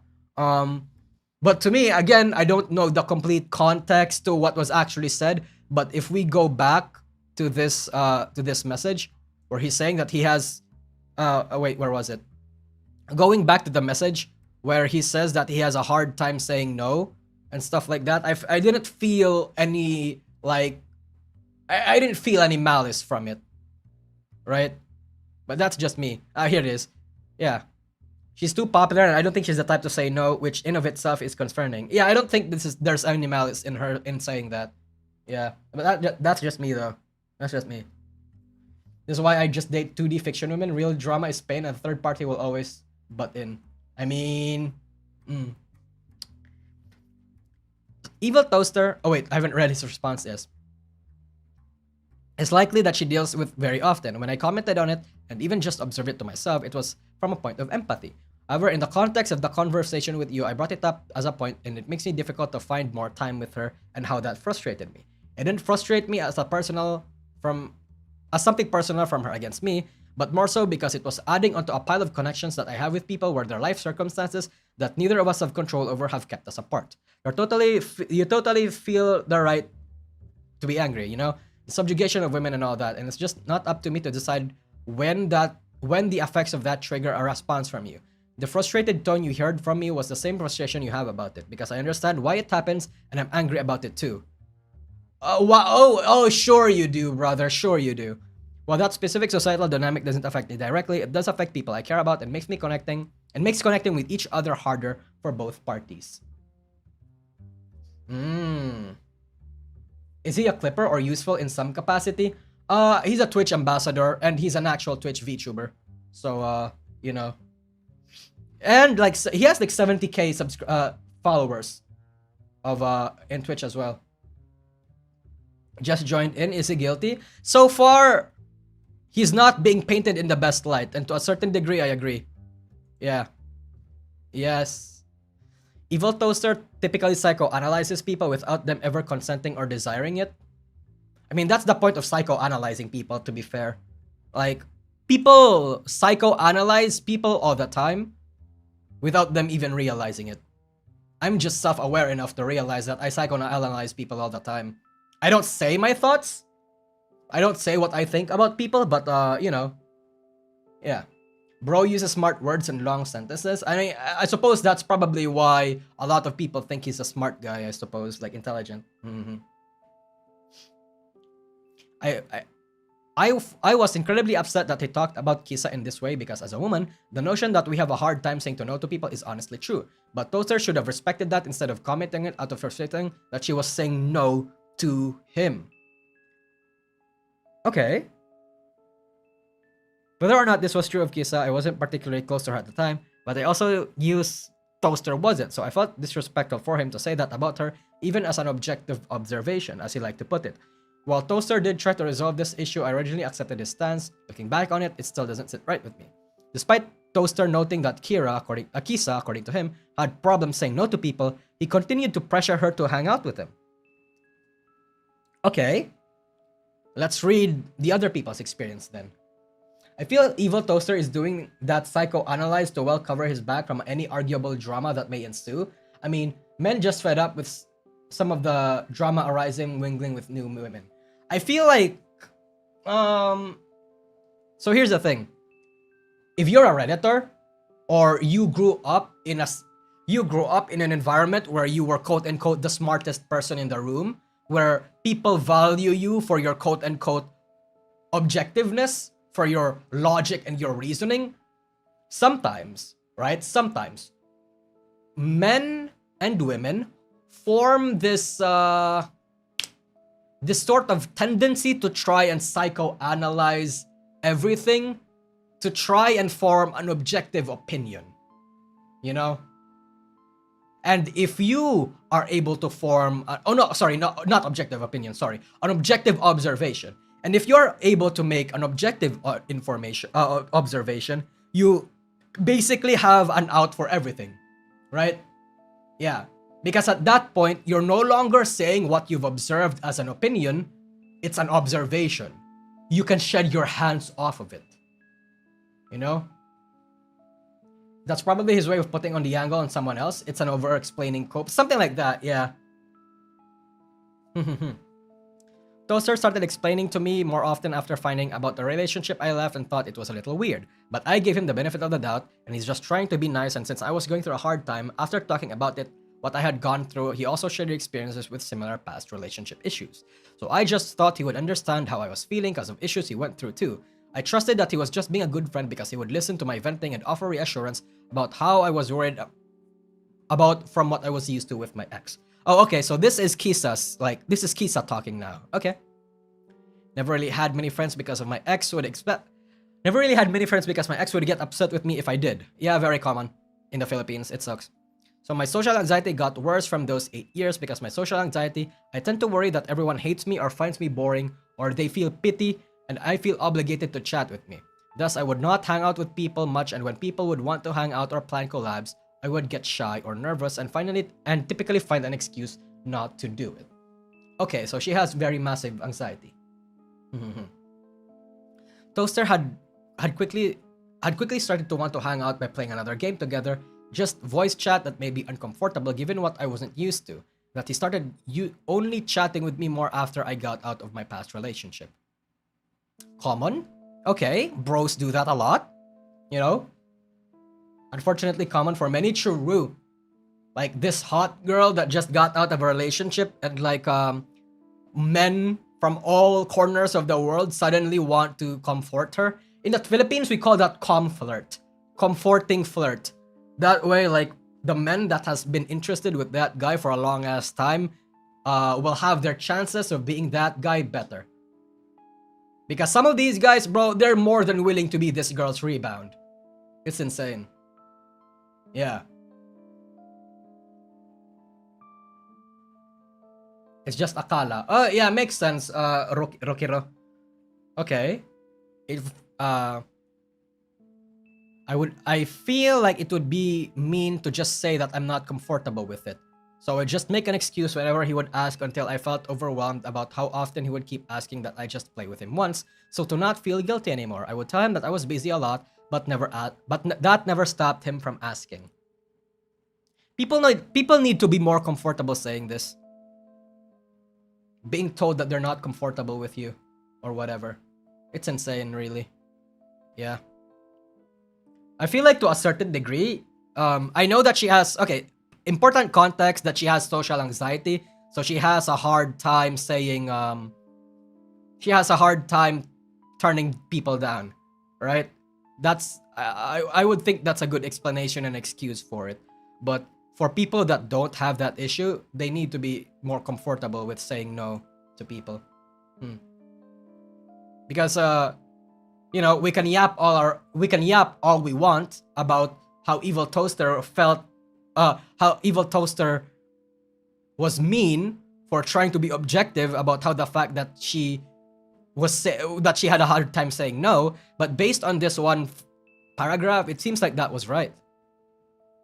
Then one day, I guess he just get fed up with it, me not playing with him, that he sent a long message about how he's trusting me to reach out to him and that he's using little amount of energy he has left to keep out with me, chat/plan things to do. And that long message just didn't really sit well with me, because my narcissistic ex would say something similar that would make me feel guilty if I don't do something he's asking of me. I then explained to him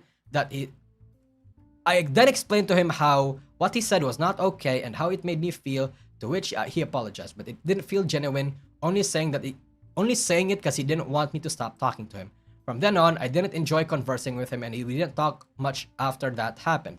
Throughout the whole time of talking to him, I always felt like he wanted more than just a relationship out of it, and regularly, he left comment on Twitter on selfies, and comments he made about my voice made me uncomfortable. Okay, now this. Okay. I'll let you know ASAP if there's anything to worry about. Kisa is very nice though. I'm going to try and hang out with her more and help her get acquainted. She's in a similar situation I was in with my ex, where she never had a lot of room to make friends, but now could use some and has no frame of reference for what good friends and relationships are, you know?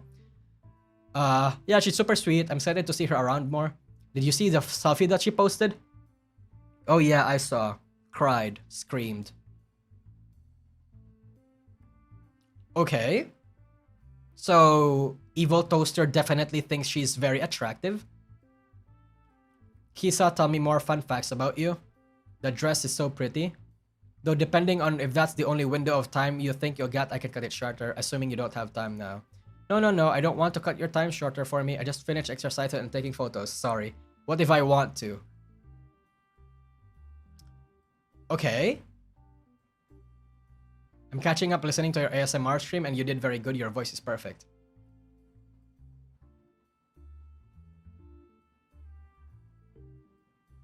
Okay. This is a half and half for me. I can see why it's creepy, but at the same time, I can also see how this is just some guy that wants to. I can see how this is just a guy that wants to be super supportive. Super supportive, too much. So basically, their relationship soured at that moment when he feigned an apology. Something like that, yeah. It's... Okay, hold on. So turns out, I ended early anyway, just cause I could use the extra time off. Oh, nice. Did you wanna play Valorant with me? If that's not okay, you can relax too. Yeah, let me hear back from Zen. She wants to play Apex, but I don't think I'm ranking today, but she's up for PUBG Treos and you can try and join. If not, I'll play Valorant. If you feel like playing with Zan, that is otherwise, yeah, I'll log into Valorant. And I unfortunately don't have Apex on my little bro's PC, and the internet is a bit slow. So downloading will take a bit. But you and Zen can play Apex. Logging into Valorant then. Okay, I don't necessarily see what's wrong with that. I checked your mutual friends to see who I could invite for collabs later, and it's just CC. I guess I'll plan for that sometime in the future. Who's this pretty lady here? Hello! Hello. Supportive to what end is what I'd be thinking. Yeah, this is why, it's definitely why I can see that the concerns of Sierna and Kisa, where they feel like he has some sort of ulterior motive, is like valid. I feel like that's valid because, again, I can see this as him trying to just be a supportive friend, but I also can see it as him being like creepy about it. It's interesting. Note it to self, don't start a conversation to a girl. I mean, it depends on how you start and how you initiate, right? And it depends on what that person is. Yeah. Okay, let me read through this. I'll check. I don't have too many Twitter peeps on Discord. Would you like to set in a bit before you have set up for a show? I'm sorry, I'm probably just gonna relax before our stream since I get super nervous about the timing of things. Okay. I'm going to sleep. Being out in the afternoon, yes?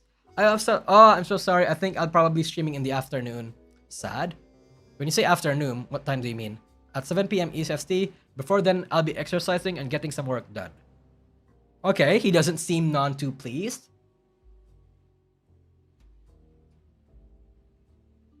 Are you capable of gaming tonight? Are you gaming capable, rather? I'm glad you have a good turnout. I'm currently playing with a friend who is in need of someone who vent to. I'm sorry. It's okay. Hope it's going well. Are you doing anything afternoon tomorrow? When I say afternoon, I mean like 12 to 6 p.m. range. I'll mostly be working on stuff, hanging out with some friends, and later in the day I have a collab. Okay, so when is your next availability? I'm not sure. I want to stream again this week. I haven't planned it out yet. I feel like to a certain extent, you should just tell the guy that you don't want to hang out with him. Yeah. Oh, hi, Rias Gremory. Nah, you're fine. You're fine. Is this after? No, this is during.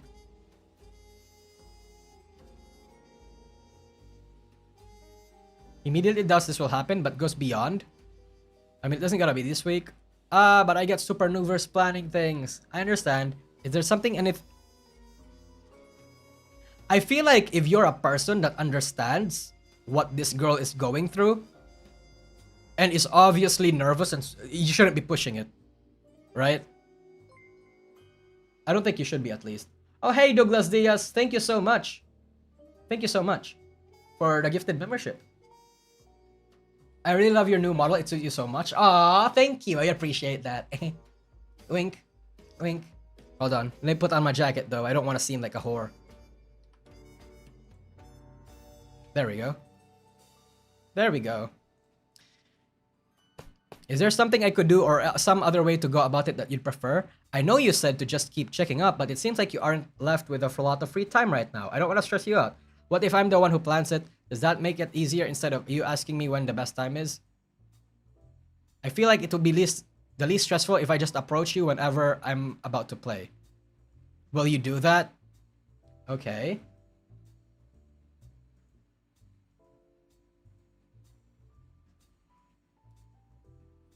Okay, so these are the receipts. I'm letting you know, I'm putting a lot of trust in you for that, not to make it more stressful.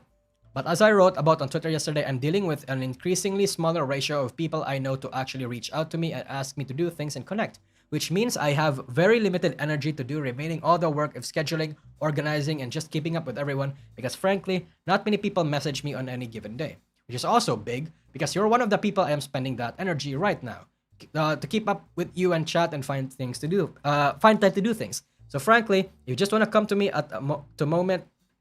If you just want to come to me to moment you have time, the moment you have time, that'd actually be better for both of us. It's just surprising to me no one really does that for me. So I'm both excited for that, but also worried that if it'll actually happen. But you don't seem like you'll that you'll not do a thing like they'd say they do. So yeah, just keep me updated. It seems like we're both staying up at 6 a.m. lately, so don't be afraid to poke me this late either.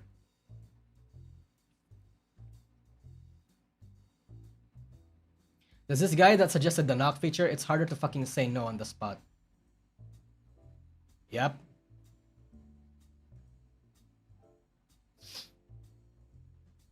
Okay.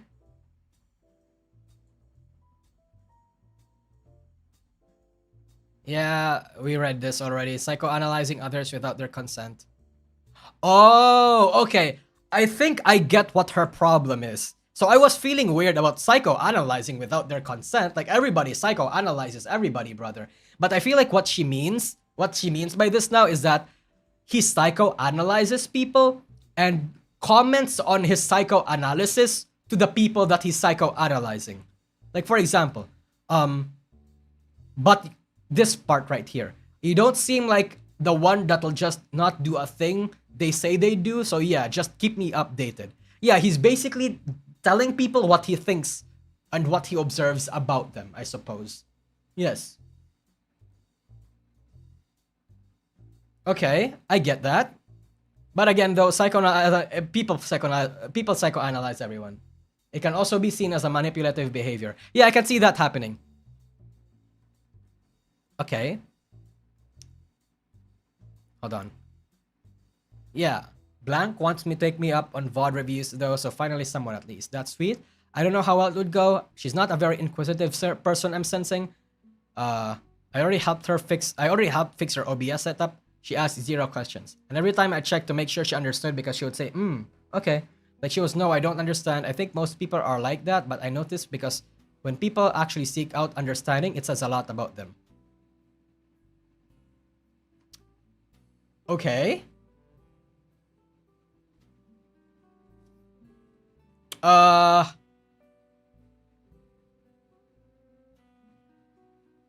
Because I didn't like that he was insinuating that people who ask questions or are curious are better than people who don't. No, not really. So this is not the impression that I get looking at this one DM. Insinuating that people who ask questions or are curious are better than people who don't. Not really. I think that if you actually want help, you should be serious about asking help, right? Like, you have to ask questions. That way your questions get solved. That way, like, you're not gonna approach somebody for multiple problems and for multiple times, right? It's annoying when people do that. I don't know if that's what Evil Toaster is trying to do or is trying to imply, but that's definitely not how I interpreted this one scene. I think it relates to how he believes he can judge others and not face consequences. As seen when Kisa and other women have problems saying no to people, and in his lashing out during the Twitch ambassador situation. Okay. She is a hot guy, but she didn't tell me she was going. She didn't tell anyone except a couple friends. She also wasn't invited by anyone. There's a lot of reasons why, but I know she just doesn't want to admit that she doesn't want her partner to feel insecure. He's already said he's felt insecure about me. She said in the past she's compromising and keeping things to herself for his sake. It just makes me so sad. But I'm just not really the person that can call that out. She's slowly unlearning people pleasing, but I fear that she will let herself go her whole life being content with compromising herself. Again, he's talking about a woman in a relationship with a friend of mine and is upset that she didn't talk to him. And is upset that she didn't tell him she was going to Off-Kai and finds it problematic that her boyfriend is insecure about him. And all of this adds up to people pleasing. Bro, okay, yeah, this I agree. Why if this is true, right? If this is true, bro, who cares? Somebody doesn't tell you that they're not going to Off-Kai. Why? Why would they tell you, right? Why? And if the boyfriend is insecure or is intimidated by you, at that point, right, that's a boyfriend problem. You don't need to involve yourself in that. Aside from doing whatever it is that the partner is comfortable with. Like whoever, like the girl rather. Damn. Holy shit. It's not your business, bro. Okay. When I was friends with Toaster, one of the first things he talked about me was neurodivergency and autism. I want to point out that I was still incredibly new to the VTuber scene, and was familiar with autism through my younger sister, who is diagnosed. My father also suspected that he was on the spectrum. Being new to the scene and not fully understanding how society views people with autism, I was pretty excited to talk to someone who seemed to know a lot. As we talked more, he started to file things I said or did into his folder of autistic tendencies, and later he introduced me to do online tests to see if I was autistic. Wait, really? Okay, brother, okay.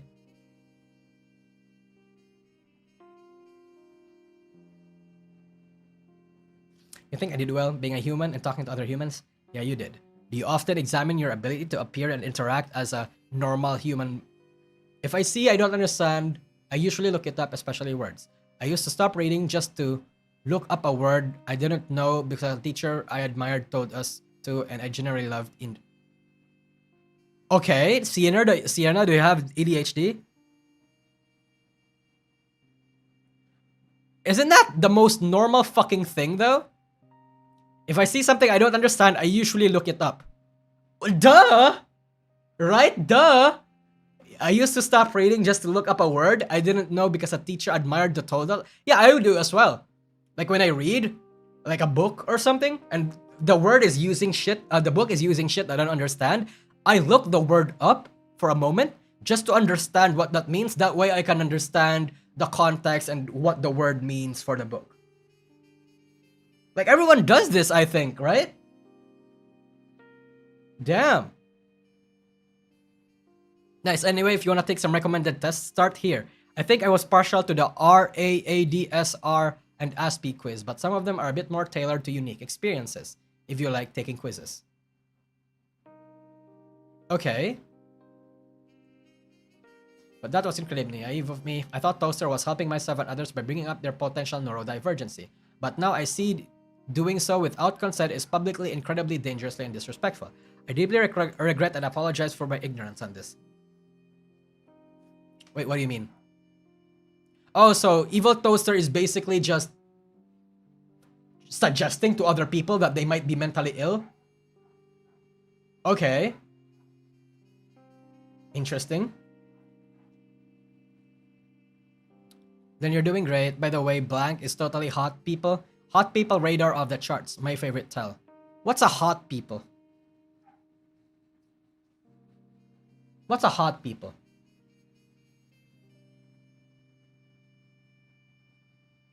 Autism and ADHD are not a mental illness. They're not? I thought they were. Okay, if that's true, that's interesting. He's like WebMD for autists? Real. Also, I get what you mean, like confused about why she scored low on the hot test. I think I understand why. There's no way she's neurotypical. Do you know like what she does? Her jobby job? Okay. Wow, so she's actually trying to find out if somebody is autistic or not.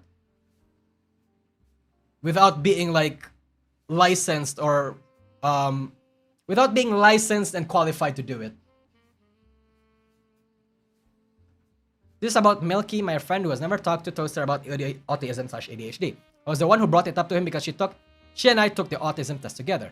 I was surprised she didn't score similar to mine, but I realized now that was problematic of me and I was just trying to relate to my friend.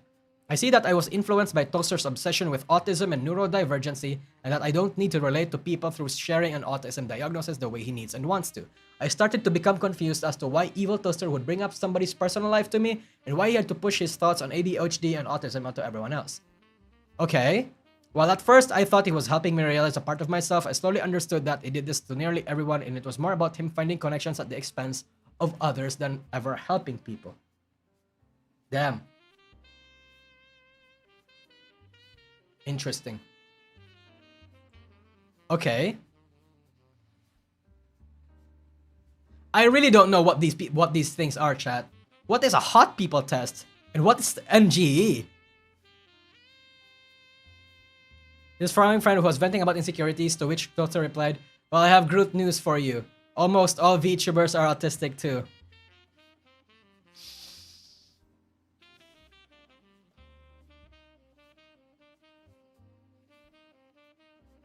Oh boy. Oh boy. Oh fucking boy.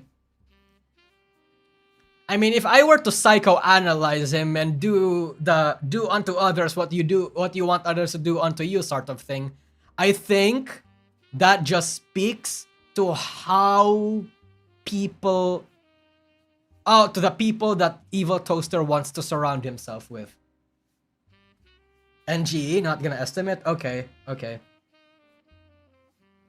Can't be VTubers without mental illness. I mean, I meme about that a lot, right? But damn, Jesus.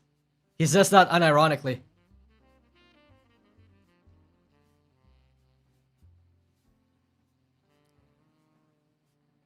The person he's talking to, Anon, too, does not identify as autistic. Okay. Oh, Kaisa. I don't know. I think my problem is I don't know how much of this she doesn't want others to think we're a thing and how much of this she doesn't want me to think we're a thing. But I also know Nia. There's a very good likelihood she isn't even thinking about this at all because her head is empty. And meanwhile, my neurons are constantly firing. Oh! Self-aware king. Self-aware king indeed, bro. Okay. Lamau if she's bothered by it, I'm sure she'd let you know, right? You would think, but I do not know. I constantly tell her I want and remind her to let me know if there's any sort of discomfort coming from me and she says I'm 100% fine. But watching from her experiences with other people, I'm just not sure she would hold herself to that. E.g., random viewer constantly harassing her in chat and MDMs, acting like her boyfriend, and she just kinda let him exist, responded to him nicely even though he was killing the vibe. It took my mod team telling her it was making chat uncomfortable to do something.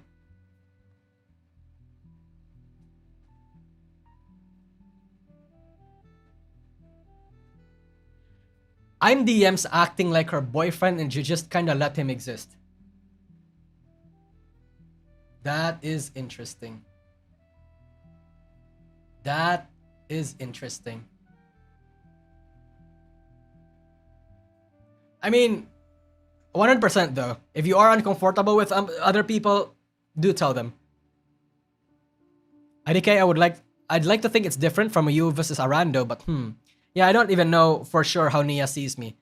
Like, I still don't get how everyone else, Nia's like super cheerful and happy and supportive and shows love and kisses to everyone, and then I'm around and she's just like not even remotely like that. I'm positive she doesn't even notice she does that, because the more I learn about her, the more I realize she just isn't thinking about it. And because I don't know why I haven't talked about that dynamic specifically. I feel like she holds back that kind of sentiment intentionally, but I don't know, and I don't know how to know. It's so weird because like I literally don't have I don't have this fear with anyone else. Like Black and I are getting closer, and I feel like we could talk about whatever at this point. But every time I try to have a super deep a deeper conversation with Nia, I almost feel like she's deflecting it.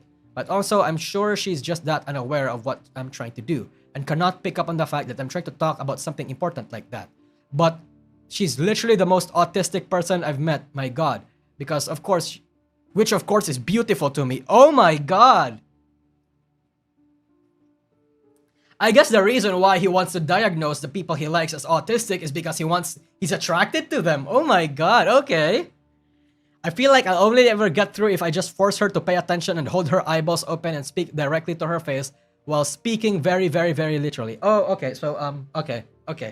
That's a yikes right there. Tisymphilia, true. That's a yikes right there, bro. In my opinion, you don't have to be close friends with literally everybody you meet.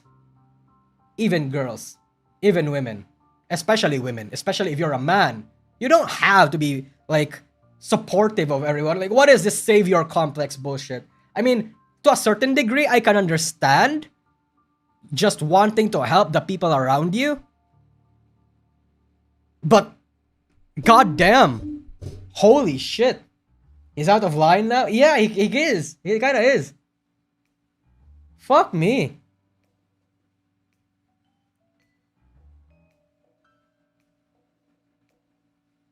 Yeah.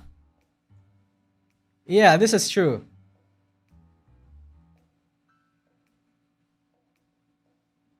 Interesting. I mean, okay, chat question. If Toaster has a mental... Okay, so if Toaster is autistic, can he call... Doesn't that allow him to call other people autistic? I mean, it's rude, but it's not like a slur or anything, right? Please don't force your fetish on real people. What the hell? Yeah, I have no idea why. Not really?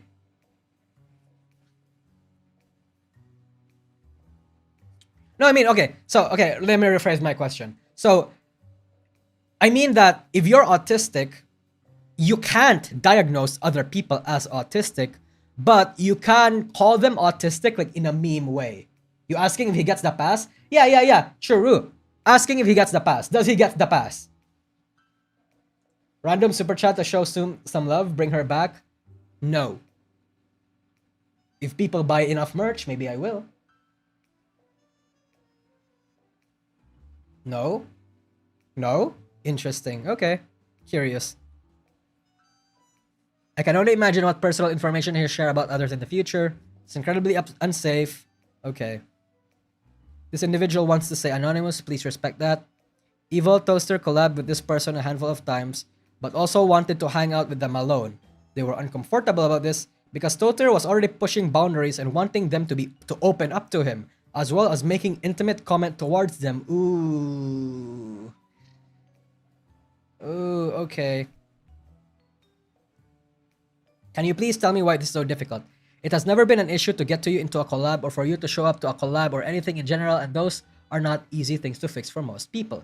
I just want to talk to you and call and hang out and do literally anything with no expectations so we can be closer friends. I've been trying for a month. It feels like you are unresponsible to the prospect. What is the barrier, bro? It's like shaking somebody by their neck. It's like fucking, be my friend, you goddamn autist. I want us to be friends. I'm doing this for you. I want to support you, you goddamn autist.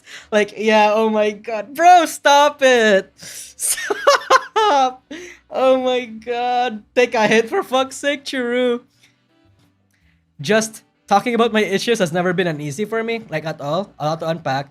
Then when I start feeling like I don't want to talk about it. It's an avoidance system. I'm just an awkward poster. We don't even have to talk about it. First, I just want to spend time with you. Over time, it will become easier. I'm not trying to tell you that I'm hot shit or anything, but I'm from an outside perspective. I'm picking up the vibe that your tendency to spread yourself thin for everyone, your feelings of pressure to not leave anyone out, to respond to everyone, to say hi to everyone, etc., leaves you in a situation where people in your life that are actively trying to help you thrive, cough, cough, me, are not getting. Oh my god. Oh my god. Okay, buddy. Okay. Maybe I have it wrong, but it's simply a pattern I see too often. I always gonna leave it at that and be like, well, okay, I guess I gotta stop here, but I don't want to do that to you. So I'm simply trying this new strategy of telling you this instead of, because the alternative is the permanent roadblock. He does this with everyone? Yeah, it seems like he does this with everyone. Damn. Now you gotta wonder if he does this to Zentreya, right?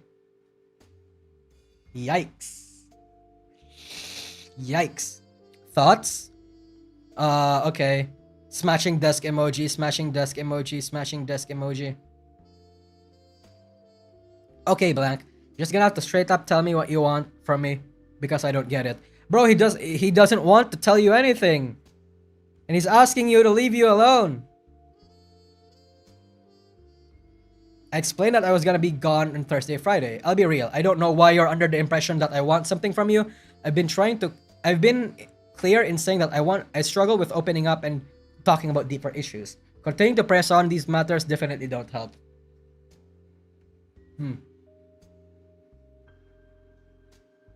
Not because Zen is a bro. No, I'm talking about if he does this to Zen, rather. And like all his other close friends.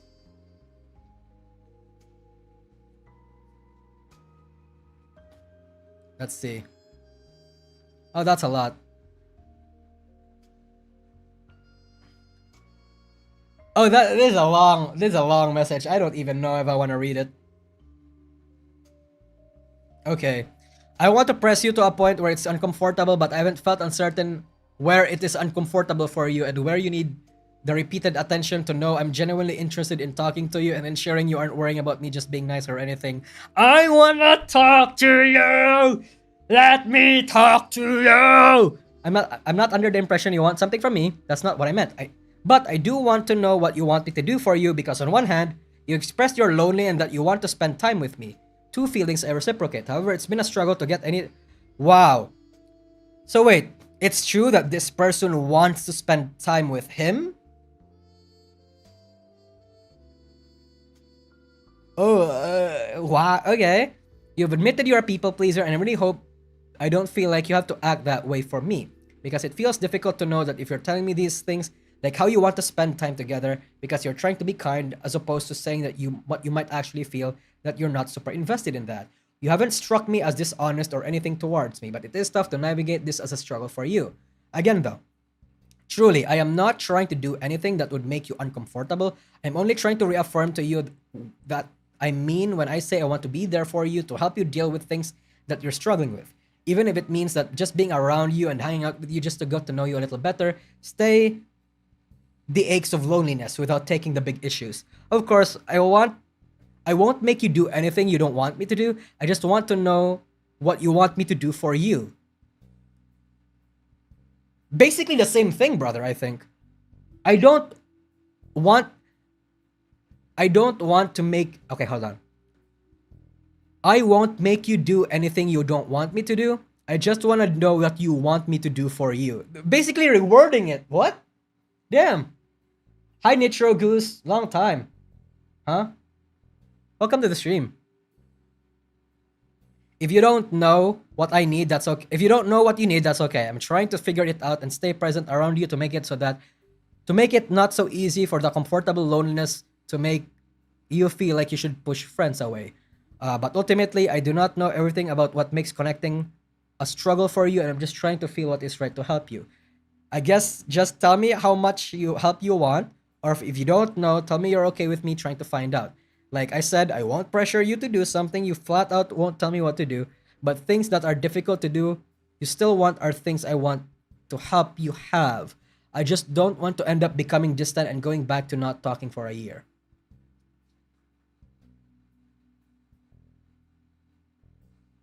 He really wants to be everybody's armchair therapist, huh? I mean, Jesus. Jesus. Yeah. Yeah, spam this in person.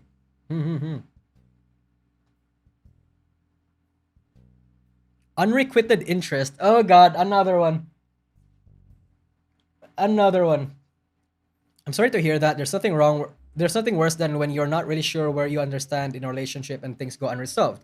Like, it's finally nice to get that closure in a sense, but it doesn't take away from all the hurt you're going to feel still. Next year, I promise to give you so many hugs at a convention.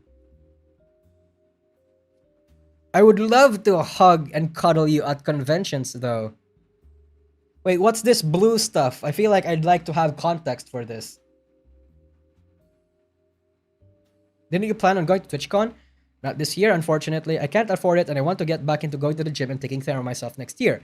And that sucks. It's really a rough situation that she was in. I'm glad her intentions weren't malicious or anything, but it sucks that you all both had to go through this and not have the relationship you both wanted.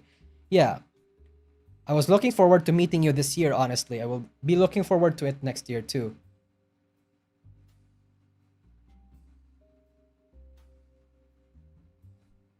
I feel like this is not unrequited interest though. Next year, I promise to give you so many hugs at a convention, triple exclamation mark. I think there is some sort of an interest there. It will explain. IRC, it was personal info. Oh, okay, okay. Oh, okay. It gets worse when you realize that this person brings up hugging him at a convention, which is a normal, totally thing to do when meeting each other for the first time. Oh yeah, and he says cuddling, which is different, by the way. Cuddling and hugging, two different things. The first thing Toaster does is escalate this to cuddling. True. Anon ignores this, so Toaster brings it up again. This time, expressing a desire to tell them how pretty they are. So not only is Toaster wanting this person to be vulnerable with them and pressuring to do so, but they're also obviously interested in them more than a friend, and trying to get them to get them alone together comes off weirder than with this in mind. Yeah. Milky. Okay, let's go, Milky. In the beginning, Evil Toaster, often referred to in our communications as Frog or Forg, I started as friends with a strange dynamic. When we first met one another, we would regularly play Apex every Sunday and stream together often. We would almost always duo, on a rare occasions play trios. I had just become a streamer. Apex was one of my first video games. I had no idea how to play games, especially on M and K, mouse and keyboard, and he offered to teach me. I thought that was a wonderful content creator who valued his community, tried his best to spread awareness and inclusivity, and just happened to have a rough go of things due up to his peculiar way of communicating and his poor interpersonal skills. Even though he was quirky, I thought he had pure intentions and was trying to simply become close friends and build bonds of friendship and camaraderie with me, which I later find out was simply not the case. Unusual existence, huh? Okay. Dian, come cuddle the chat? Okay. Hold on. You want me to cuddle with the chat? Hold on. Let's cuddle. Oh, sorry. Hold on. I'm bringing the blankies.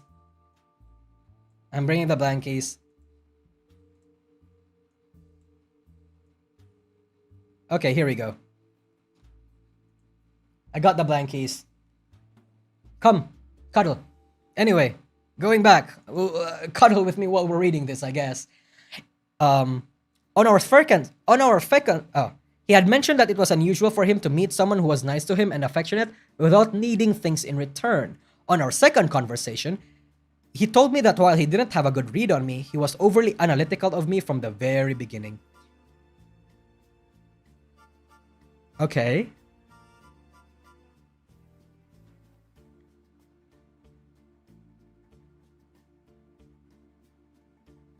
Okay. No, I don't think he'll cuddle with you. What if I stop possessing news and you just wake up with her saying hey or something? Probably. You'd probably want that. I don't think you'd want that. I'd rather, yeah. Is it just me or does he not understand? No. Yeah, he really doesn't. He really doesn't. He informed me on call in various ways that he was emotionally distant and would treat me differently than how he treated his other friends. He informed me that he was going through traumas and felt socially distant and isolated and was unlikely to be able to properly interact with me while he was figuring out how to connect to people. Okay. I know you already understand it. I was just thinking more about today. How I feel like I'm emotionally jaded at the moment and closed off. I feel bad because of how much you seem to be already putting in. I would probably feel so happy and cared for any other time knowing myself, but the part of it just feels so oddly hollow. I don't know why. I'm not sure if I felt this way before, but it's not anything on you.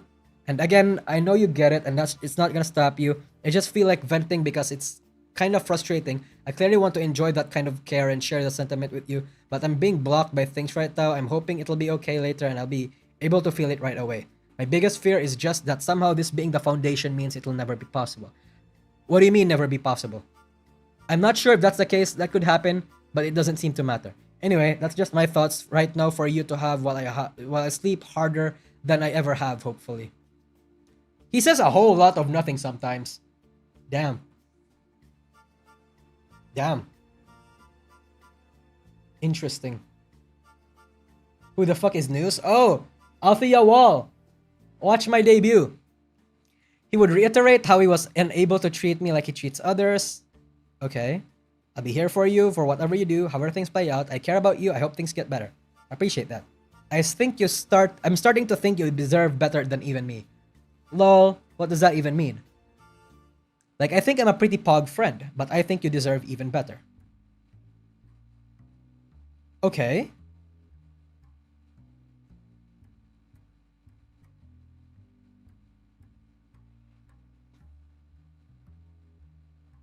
God, this is a whole lot of fucking pages. He yaps and yaps a lot.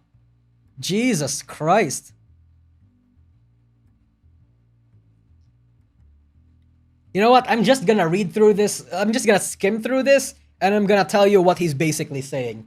Because Jesus fucking Christ.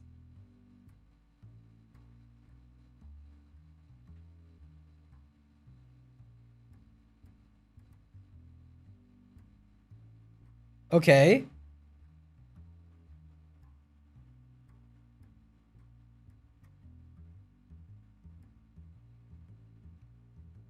Okay, so basically he's just very happy about how Sierra like is giving him all these sorts of privileges, giving him also these sorts of attentions, and that he's never felt anything like this before. And it's weird because he's very traumatized and he doesn't know how to react to it. And he wants to receive more from her. And yeah. Yeah, okay.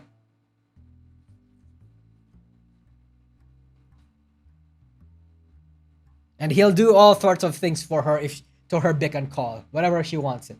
It's a huge read. Yeah, man. It's insane. You're precious and I appreciate you. I analyze a lot. I'm really happy to know that I understand your emotions and how to process them. And while understanding and changing how you feel are different, I'm proud of you for recognizing your thoughts and behaviors and understanding them.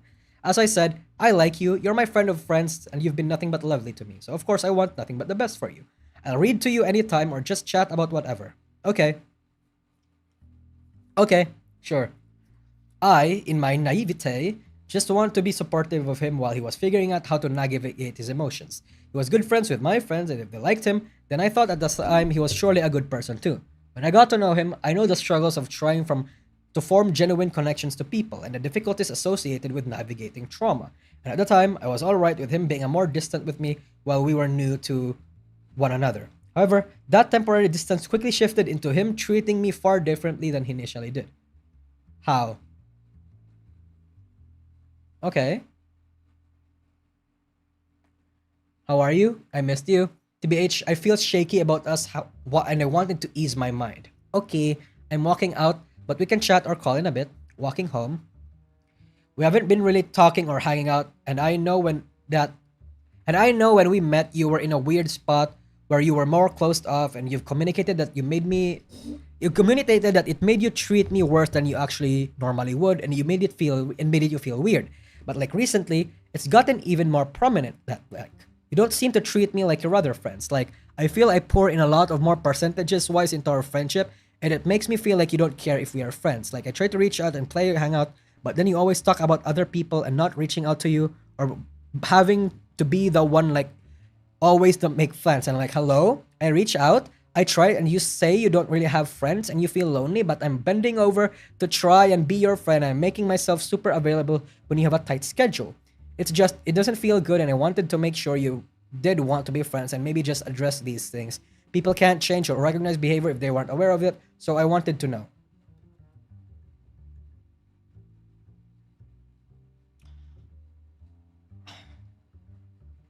Okay.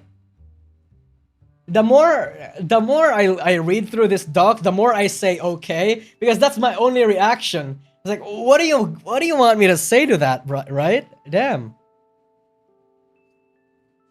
Basically, Milky is saying that this is just Milky feeling that she's essentially feeling like she's not being appreciated or she's being walked all over. Maybe is the term for that. Hard to say. Taken for granted, maybe is the term. Yeah. Very nice guy behavior. Oh yeah, no, 100%. I feel it. I sense it even.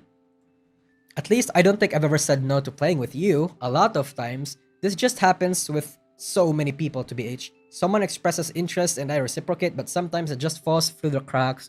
A lot of times when I'm the one that initiates, I'll try to actually like figure out when to do the thing while I have their attention. Otherwise, people will forget or things come up and it becomes too easy to put off.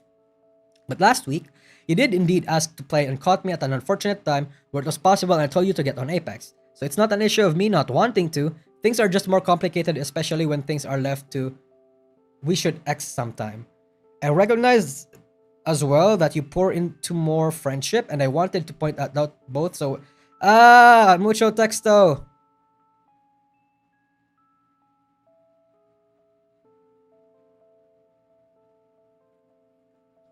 Okay, basically, yeah, I'm not reaching out and talking to you as much as I should have because I'm going through a lot right now.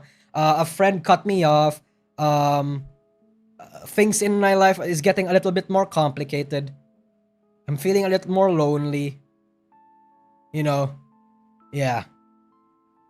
There's so many things going on in my mind. I just can't explain it to you right now. Holy shit.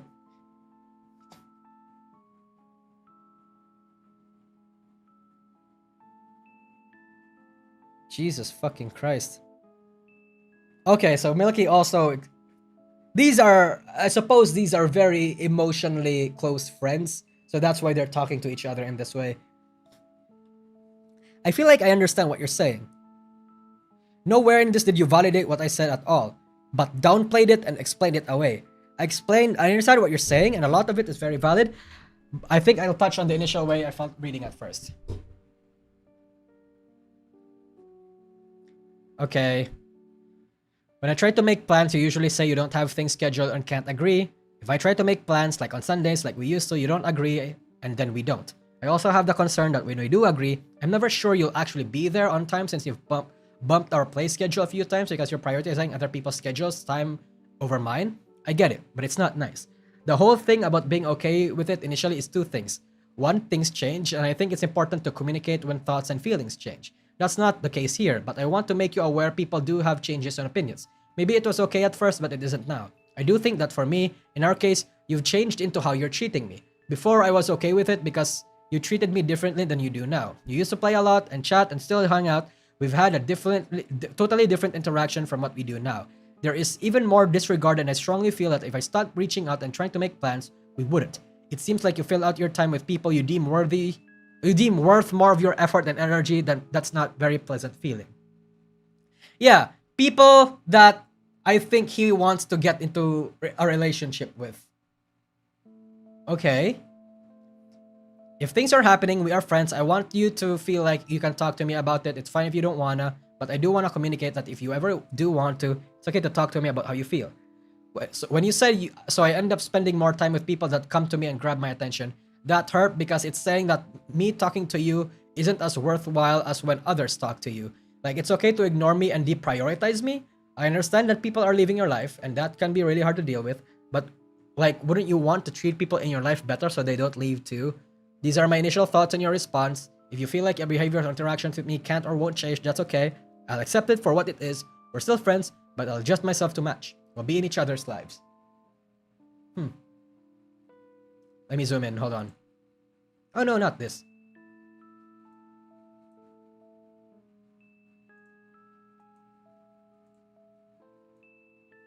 Thinking about that one clip with him and Michi when he took the TISM test and how I low-key didn't watch it because the thumbnail showed him saying it made her hot. Made the right call, it seems.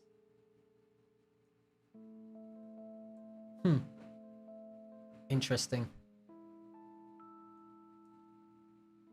Okay, I want to make it so that it doesn't block the screen when I move. Anyway, moving on.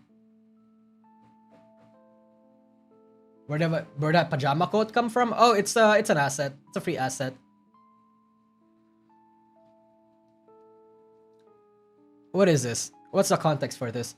IDK who was on the show or what happened, but if people want to reach out to you, they will. We can't make them, and we can't really change how they are. If they only reach out or interact in the public eye or when it's for content, then that's very disingenuous and like putting on a show.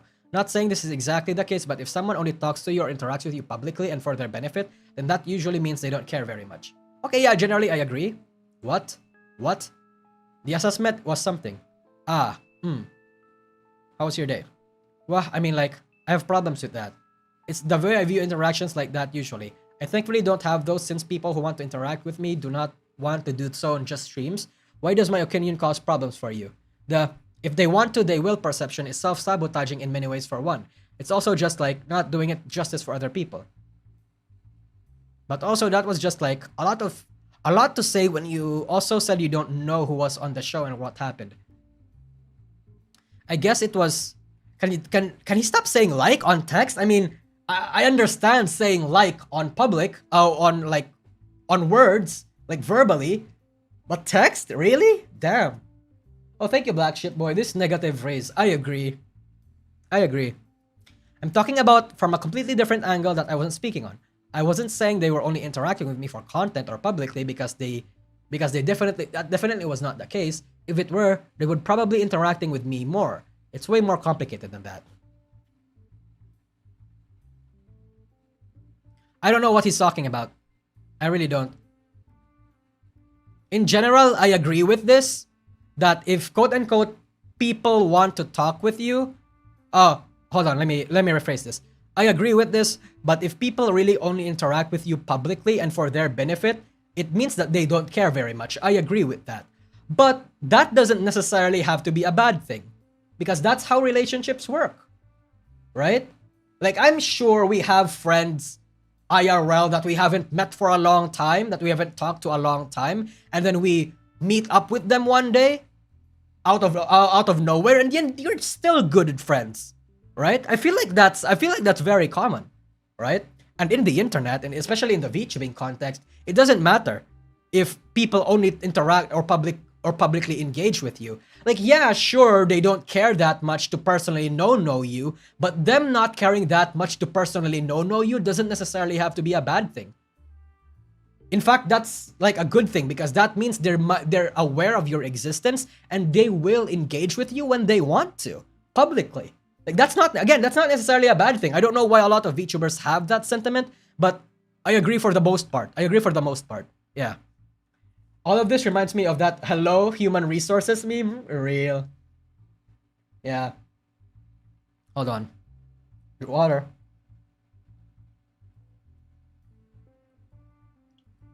I can relate to Evil Toaster, but I would rather shut up. Unless someone asked. Interesting. Yeah, usually shutting up is the best term. Separation anxiety, maybe? I mean, depends on what you have, I guess. But if you're a normal person, like you're not experiencing any sort of trauma, you don't have any of the tisms, I would like to think that that's probably the usual for you, right? Yeah. Obviously, it gets a little bit more complicated if you actually do have like disabilities or you have like tisms or whatever you have. But yeah. Because it wasn't related to the person, but rather the action. I was just sharing my thoughts on your sentence, but they'll come to a game show for me, but not talk to me. And you asked me to elaborate. That's all it was. Would you like to say how your day has been? Does the if they want to, they will perception apply to me for you? If you want to reach out to me, you will, right? I reach out to you too, because I want to. It's how friendships last. We mutually communicate. It's always more complicated than that. If I want to, sometimes I won't. So will everyone else. In fact, the majority of people I know right now are people who want to reach out but do not. That's the kind of problem I'm talking about. Damn. I'm gonna psychoanalyze him right now and say that maybe the people that he knows right now are almost similar to him. I think a normal person that doesn't have much non-online interaction can easily develop an unhealthy attachment. Oh yeah, no, 100% true. I don't know what his personal circumstances are. Apparently, he experienced a very traumatic past, but I can see the after effects of that past developing here. Not really open to discussing my viewpoint on this, but I'll keep it in mind for you. Okay, so they're agreeing to disagree.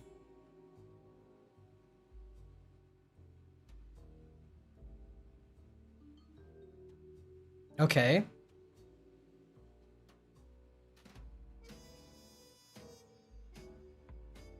He would constantly tell me about how he had difficulties connecting to others, while all expressing that his own distance stemmed from a lack of feeling cared for and loved by others. If someone did care for him, it would cause him to grow distance, and it confused him. Okay, this happens a lot. Okay, chat, I want you to understand this happens a lot. This is common even. But you being aware of your problems does not excuse it. You know? To a certain degree, there's a line, there's a certain level that you're gonna have to deal with it eventually, right? People can really only tolerate your issues, and unfortunately, most people are not that tolerant. You know? It's insane.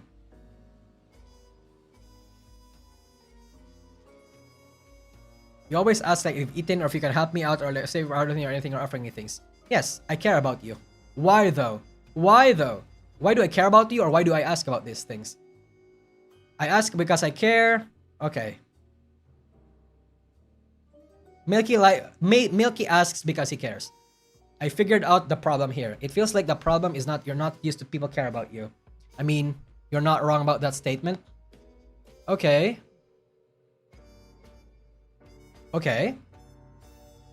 While struggling to accept platonic, I do stress purely platonic friendship. He would constantly complain about the lack of love and affection in his life, how lonely he was, while often making inappropriate comments. These are not normally like mutually exclusive.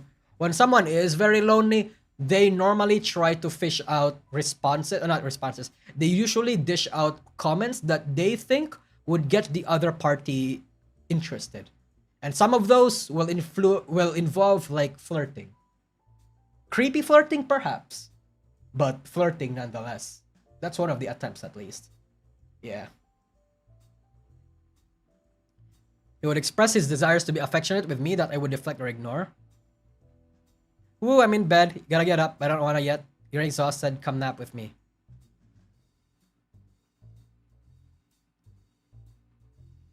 Okay.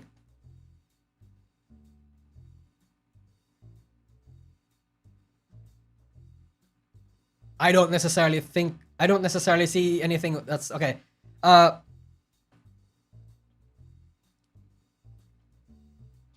Okay.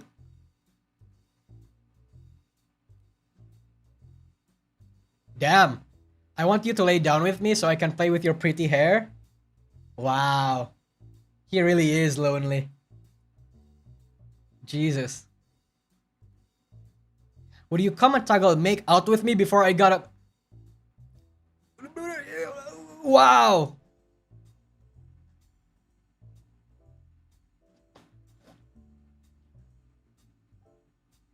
Are you expecting? I'm like half aware, so I'm gonna pass out. Good night, cutie. I mean, like, to a certain degree, it feels like she's also kind of not necessarily encouraging it, but like cultivating it in a way, you know? To a certain degree. And then he's taking it the wrong way. Even with the crush part. Yeah. Even with the crush part. You don't have to answer if you don't want to, but it seems like you crave love and affection and intimacy in your life. What do you feel like you're doing, or what's different about you, these other people, that allows them to have it but keeps you from having it? Literally no clue. Other than being in the right place at the right time, I guess. Okay, valid. He would be experiencing negative emotions just to feel the comfort of it. He wouldn't try to change the situation and end up, even if they were hurting others, like myself. Okay. I know how this feels, though. Self-pity, chat? I've told you guys, right? Self-pity feels good. It feels really, really good, even. You don't kiss your homies good. You don't kiss your homies good night, Dian. I mean, we're cuddling right now. That's why I have this blanket, right? I'm cuddling. Okay, this devastation. So unsung because it's also about the funny idea of feeling like those awful feelings and situations are so familiar and frequent that it seems even comforting once you get to a point where you expect it to happen, and apparently any sign of something being good is a cause for fear and caution. Whether... Yeah, okay, I know what he means.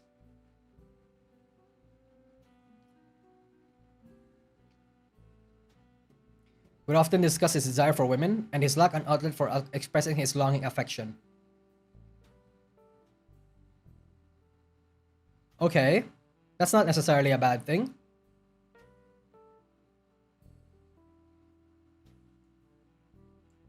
Wanting to have more with me. Clip so you don't get spoiled. I have a day filled with me talking to some friends about their struggles in their relationships and self-worth. Look at this. I had a day with talking to some friends about their struggles in their relationship and self-worth. I see. He's fishing for pity sex. And chat, bro. I know. It's like, I'm so depressed. I'm so lonely. I need somebody. I need that special somebody, but nobody likes me. I've never felt warmth. It's so foreign to me. Will you be that one that'll, change things for me? Will you be that person that'll unfreeze this frozen heart and warm me up? Could you send me your nudes? Your nudes is gonna give me like oxytocin. It's gonna make me feel better. It's also very good for your mental health because it would make it so that you would trust me more and we'd have a deeper relationship, It's bonding. Yeah, your nudes is obviously gonna help me bond with you, duh. Because it would make it seem that you'll trust me and I'll also trust you back, right? You know that type. You know that type, chat. You know that type. That won't work if you're a guy? I mean, it depends. Especially if a girl is being put on the spot. I personally know some women who has actually been pressured to send that shit because they were put on the spot. It happens. It happens a lot even. Especially for sad boys. In the Philippines, we have a term for that. It's called sad boys. Question, is he hot at least? I have no idea. I don't care. Bro, he could be fucking Henry Cavill I would still think this is weird. Damn. He's a Jerry? Yeah, right? Yeah. But the problem is, Jerry found a Beth. The thing about Jerry, okay, the interesting part about Jerry and Beth's relationship is that, well, I mean, they word it out, right? Jerry likes to feel self-pity, and that's his toxic part. Beth is so fucking toxic that he wants to have somebody she can control and that will listen to him, and that somebody takes in the form of Jerry. So it's like, you know, it's a toxic codependency sort of thing. Yeah. Yeah, I had a guy on this high school do this exact same thing. He managed to collect nudes from like 50% of the girls on my grade before getting expelled. Damn. Yeah, exactly. Fucking exactly. Especially if it's the sort of girl that is also like aware of mental illness and is very empathetic for some people. That's why pity sex is a thing. Like I said, chat, it happens a lot. It happens a lot. Diane finds Henry Cavill hot? Of course I do! What? Who doesn't? Bro, who doesn't? You mean to tell me you don't find Henry Cavill hot? I mean, hot in the sense that you, even as a male, you know that he's a Sigma, right? Like you see that fucking figure, his hobbies, how he talks. He's just like, yeah, that's a Sigma male. I want to be like him. He's hot. Of course, duh. I mean, how do you even pull that off in the first place? But okay, so Plasma, here's the thing. I'm gonna tell you the strat based on how I've observed most people do it. Most people, they are very selective of whose nudes they want to target. And usually, they target the ones that are very emotional. You know, somebody that may have been traumatized in the past, or somebody who has a sad past, somebody who is also open to the idea of fixing other people's mental health, somebody who is empathetic, you know, or an empath, or whatever you may want to call it, right? And then they strategically lay hints that this person, that you strategically lay out hints that you may not be, you know, the most well-put individual, and then you slowly make your way into their heads by saying that, yeah, you've never delivered this before, you know, you've never had this sort of experiences before. Oh, how I wish somebody would fuck me. Oh, how I wish somebody would suck my cock and like fidget with my hair when I lay down. And then the girl probably don't know anybody. So she's gonna take one for the team. She's gonna take it to herself to like try to make you feel better. And then she's gonna do it. Again, it depends on who you target. That's how I see most people do it. My type narcissism doesn't allow me to degrade myself. That's very pathetic. Yeah, and for some reason it works. It's very pathetic, but it works. It works a lot even. So like, yeah, a lot of women need to 100% be careful about that. Because a lot of guys right now, with the advent of like emotional awareness and how people want to see the good in everybody, no man, sometimes some people need to be bullied. Some people need to have their teeth kicked in. Some people needs to be told that they're a fucking creepoid, right? Sometimes that's just what's gonna happen. Oof, this is giving me a stomachache. I'm sorry, but this is just how it goes. This is just what happens a lot when people, not necessarily, I don't know if that's, I don't know. Like I said, I don't know if that's what Evil Toaster is to you guys. You're free to have your own opinions about how you see Evil Toaster. Heck, maybe you even think that Milky and Sierra is actually like encouraging his behavior. But it's just that the behaviors that we're recognizing here is very familiar and happens a lot. They prey on the idealistic, bright-eyed girl who wants to help everybody. Exactly. Anyway, after I made a comment about how I appreciate his friendship, he made a suggestive comment insinuating that he would be open to almost anything with me, which at the time I thought was meant to be purely taken in a platonic way. Okay. I decided to love you You mean a lot to me platonically. You're so special and cool, and I adore you. You're fun and capable and smart. I appreciate so many aspects of you. You make me happy to be around you, and I feel extremely comfortable to be around you. You're a wonderful person, and I'm happy to have you in my life. I love you, man.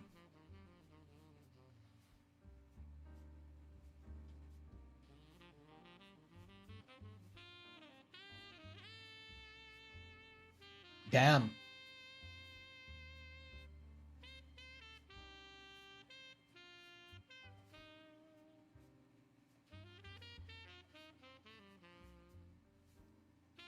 I mean, look.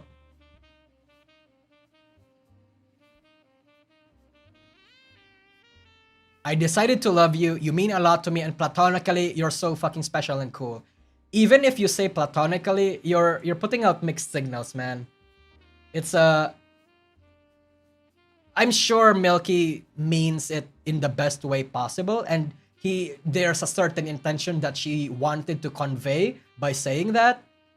But these lines of thinking, the words used here right now, even if you put in the word platonically, you are saying literally everything that would make a guy fall in love with you and would indicate that would indicate that you may be very interested in the guy as well. You have like, what? Like 50 words? You're using 50 words, and one word platonically isn't going to cut it. That's just how human beings work. If you say you like someone platonically and you say that, and you tell them all these sort of shit, they're not gonna take it platonically. It's mixed signals, bro.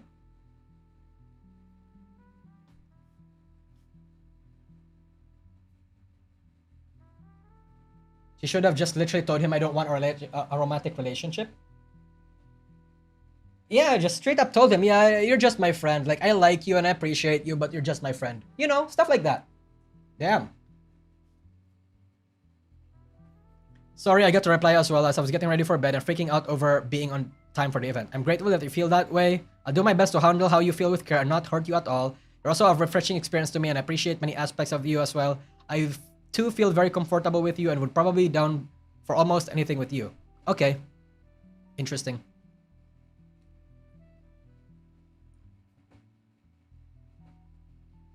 Sorry. Hold on. His effect. Yeah.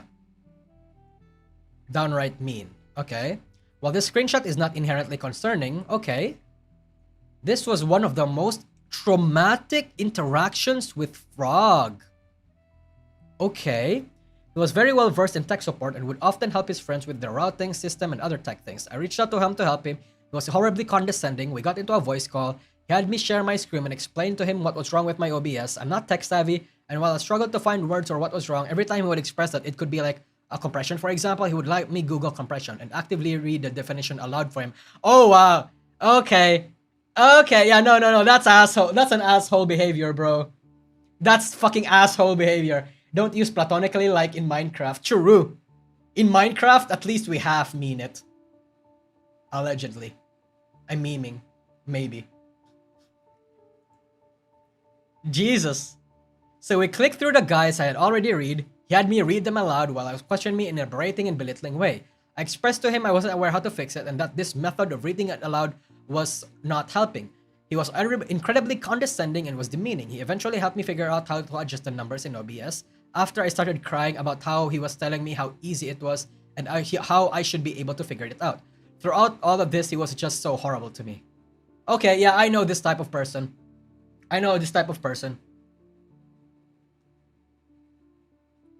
It's probably he's probably the sort of person that got like the highest marks in class or something.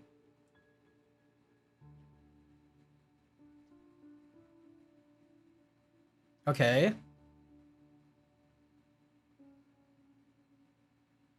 What do you normally do when you're at this point with figuring something you don't understand yet? Okay.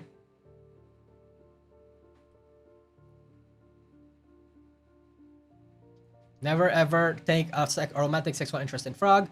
I'm a very affectionate person to all my friends and community and people I meet. Terms of endearment are not unusual for me. Okay, so it seems like maybe Frog is the one that's actively looking out for these people. And so, to a certain degree, I get it, chat. I get it. Because me personally, I have a Menhera meter. I have a Menhera radar, rather. The people that I engage with, the people that I hire for my everything, the people that I interact with, the people that I bring up on stream, the people that I like, you know, do all sorts of things with me. For some reason,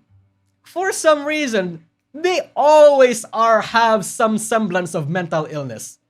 They always are Menheras for some reason. I don't do it on purpose, but for some reason, my body, my mind, my little noodle up here has a Menhera radar. You'd be surprised. Chat, Rima in shambles. Parrot, sure, but what about Rima? What about Rima indeed? You'd be surprised. Look, I'm gonna have some content in the future, and you will be utterly surprised about how the sheer amount of fucking Menheras that I've somehow surrounded myself with accidentally is. Like, I get it to a certain extent. You are the common denominator. I know exactly that I am the common denominator. It's interesting. You have a Menhera radar. Me too. Congrats. Yeah. Accidentally. No, for real though. No, seriously. It's accidental. Like, when I meet these people, I don't even know that they're mentally ill. I just like them. And then, like, 2 weeks later, I figure out that they're actually mentally ill. It's insane. They're actually Menheras. Anyway, the messages I have sent using positive terms are the same terms I use for everyone, and I could never be taken anything beyond platonic, since it was well known to Evil Toaster that I communicated to everyone this way unilaterally. Okay, so this is, I guess, important context. Rick, oh, you son of a bitch, Menhera radar broken. Heck, yep.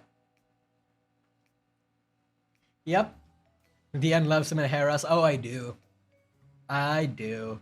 Is it possible to learn this power? I don't know. Here's the thing. It just happens naturally, I would think. Like, if you like or are a certain person, you automatically draw in people that are similar to you and find yourself surrounded by people that are like you. That's been my experience so far, at least. You know, stand users attract other stand users type of shit, right? Yeah. It is possible, but you might hate it. I mean, I don't really hate it. Like, I don't really care regardless.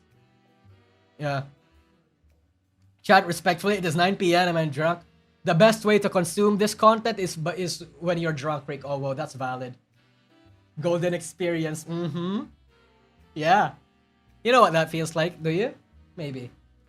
Oh god, the stand users attract stand users thing is real? I mean, that's true. To a certain degree, it's true. That only means you're also Menhera. I mean, yeah. Like, for a long time, I think I've actually told people, yeah, I'm kind of mentally ill. Like, you know, I'm just as mentally ill as the women that I support, you know? That sort of shit. I'm self-aware. Teehee. Anyway. Look, I'll even put this in. Throughout our entire history and every interaction, I've been nothing but purely platonic and tried to act in the most sincere way towards them. All I wanted for them was a genuine friendship where I could be supportive and kind, without anything more. Our shower was a regular... Oh! So she does group showers.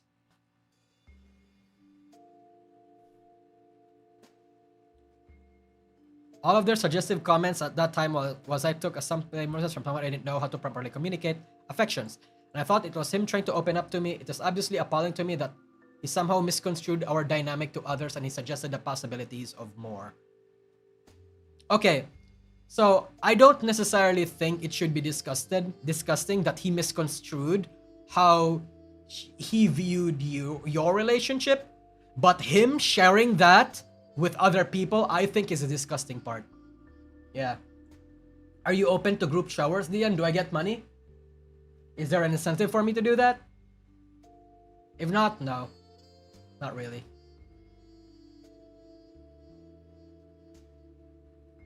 Group showers like or without clothes? I mean, it's Discord calls, like voice calls on Discord, so probably without. In hindsight, it's a shame that it took me so long to distance myself from him, that he allowed me to treat this way for as long as he did. In my last year of VTubing, I've come to respect myself far more and would never let this happen again. Okay. I hope they can love themselves enough to know their worth and not be treated this way while trying to build such a one-sided friendship while being sexualized, used for inflating egos and demeaned. While this is present of my own, I know many friends who have similar grossly uncanny experiences with Evil Toaster weren't comfortable coming forward due to his experiences. Okay.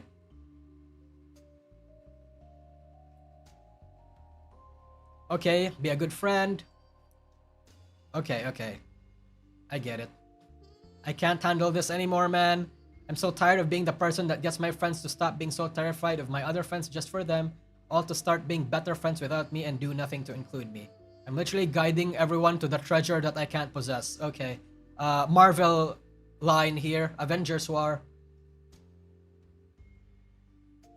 Every convention is another reminder that, oh yeah, remember this? Bro, yeah, the thing is, Toaster, you're never gonna be one of the girlies. Look, man, it's not gonna happen. It really isn't. Red Skull? Yeah. SMH, people nowadays terminate online, they can't do most private activity a person can do alone. Yeah, most people are very lonely. Some others for longer periods of time. Am I the only one who takes the online status on Discord seriously? I'm less likely to DM new peeps if they have this, unless we establish a prior friendship. One time I actually checked, and no joke, less than 5% of VTubers in my friends were have online enabled. The status means nothing to me anymore. Crazy thing is, I still don't get DM'd ever, even with a green light, and putting please DM me in my status doubly means nothing. He really wants to talk with people. He really wants to be friends with other people. Jesus. Red Song 01. Okay.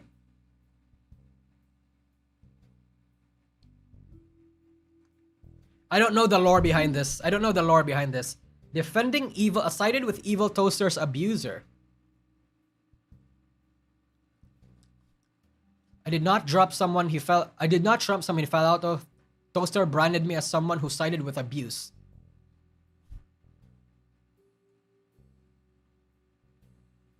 Okay. Happens a lot. D&D means D&D, bro. Dungeons and Dragons. For some time, I genuinely anxiety when venturing out into new VTubing spaces, and on occasion broke down under the weight. The idea of being ostracized and my career stifled and killed because of Toaster's high standing was heavily mischaracterizing me, damaged my mental. I know how he spoke about me because I had several people tell me they initially avoided me because of Toaster. Well, after I had broken several ties with them, I'd like to reiterate that I had nothing to do with this event. The only thing I did wrong was that I didn't do what he asked at the drop of a hat. Wow. Other people telling people that certain people should not be engaged with because of not listening to them? Wow. D&D, do not disturb. Oh, okay. Yeah. Damn. You know, chat, I'm gonna be honest. I feel being blacklisted is so numb to me now. Like, I don't really even care if I or others myself experience it. It's interesting. Bro, it's like a late stage evolution of the nice guy stereotype. To conclude, Toaster hasn't been the most truthful, whether out of ignorance or malice, especially it's for their own gains.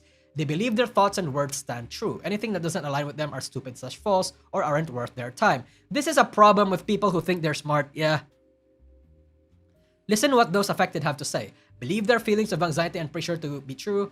Support not only those who spoke up about Toaster, but those that are still fearing what they say and what to speak up against them. Okay.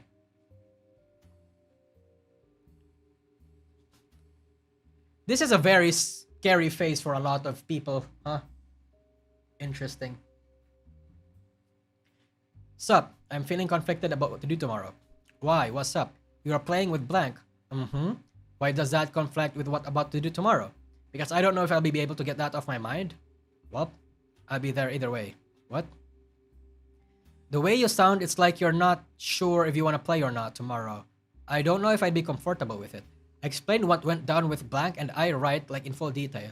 Kinda, sorta. I kinda mentioned like emotional manipulation or something, but I don't remember the whole deets. Just you and blank have cut ties and all, like being really strong-headed, abusive, like emotionally, verbally towards us. Both. Okay. So basically telling people that you can't engage with somebody because I don't like them. High school. Uh-huh. I explained how she was abusive before, but I'm not currently certain how seriously it took me then. I read back on what you told me since I remember you typed it part of it. I'm sorry you had to deal with that. I think what happened is that I took it as you all just having a specific yet key differences that ultimately tumbled out in the worst way possible. I do take you seriously. I may not understand the full extent, but your feelings and experience are valid, so again, I apologize if it doesn't seem like I'm acknowledging that. But before when you told me that you cut ties with blank, I didn't realize you were asking me to do the same, so I'm kinda processing what to do is all. But don't take that as me taking sides, because to BH, I don't know if this is something I can take sides on, you know? Since I wasn't involved in any of this. Yeah! Why should she? I don't get that, by the way. I really don't. I really don't get that. Like, why are other VTubers dictating which people they should be friends with? Damn. Yeah, exactly. Really. Like, why? And then his response is Kaisa. Then his passive-aggressive smile. We're gonna talk about this eventually. We can talk about it now if you'd like. Or after stream, whatever works. I'm here to listen. Assuming we're still playing tonight. If we're not, I understand too. Your call here. I need more time to collect thoughts. So another time. If I stream, I'll make some other plans, but I can't make this collab. Okay. Are you to talk? What are you gonna talk about? I'm following up on this. Alright, I can try. Okay, I'm here. Okay. Oh, another mucho texto.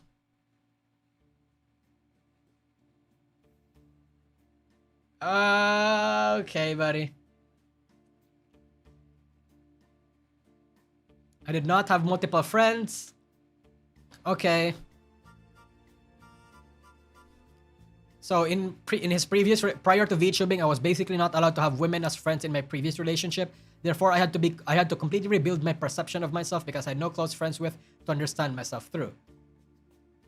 Enter my VTubing era, and the first 3 major new friends I made were you, Blank, and Nia, the people I would talk to every day and learn about.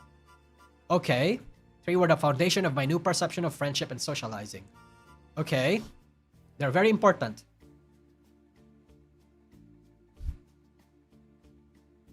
So from then on, the foundation of how I saw myself was based off that. Because I knew how I was valued by people who, to me, seemed like the most amazing people I'd ever known. I wasn't afraid to be social and to be around people, and I felt like it was okay for me to finally be here. That paragraph out there is what I feel is being threatened when this situation comes into play. Why? Do you not have a sense of self? I mean, I know it's difficult to have a sense of self, but like, determining who you are as a person based on your friends? Jesus. I mean, I don't have that much friends in the VTubing industry, and I know who I am. Most of the people around me also know who they are too. I feel like it's something that shouldn't involve other people. Who you are as a person should be something that you think deeply about yourself. Damn. Does this guy not have IRL friends? I mean, I don't know if he has male friends, but apparently he's not allowed to have female friends on her previous relationship. Jesus. So in this situation, completely putting aside for now the fact that one of those important pillars of my new self-perception ended up being manipulative and abusive, now another one of those pillars, you, sees that as I was treated as badly as I was and sees this more as a problem to contain rather than a problem to solve. Because in my frame of reference, if someone did this to one of my friends, that abusive friend would not hear the end of it from me until they either left the circle entirely or somehow managed to find a way to make amends, if that was even considered an option by the person they abused.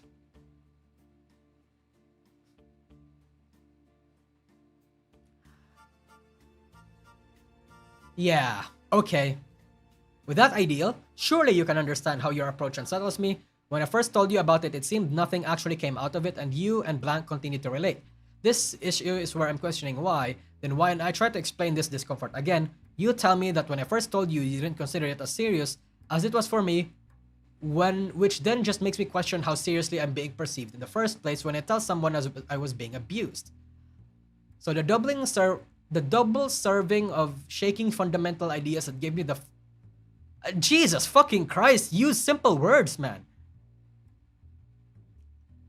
And also being shown that I was being he was the idea that he was not being seen as being serious, and that if he was hurt by someone, their continued inclusion in the circle is valued higher than my safety, comfort within the circle, is doing a lot of damage for my self-perception and has me questioning who my friends are and who I can trust. If Kaisa said she loves me and sees me as an important friend, but didn't take my serious action after being told I was hurt by that friend and is valuing side abuser's comfort over my own, then what do those words and sentiments mean for me? Do I need to change my frame of reference? Do I need to not accept love? That's the situation I'm in right now. When I think about this, it's already affected me because I was nearly breaking down over these thoughts during a collab with Zen and Nia the other day. Thankfully, today was fine.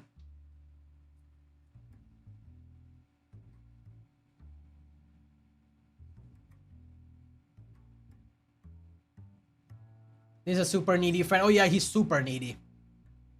Jesus.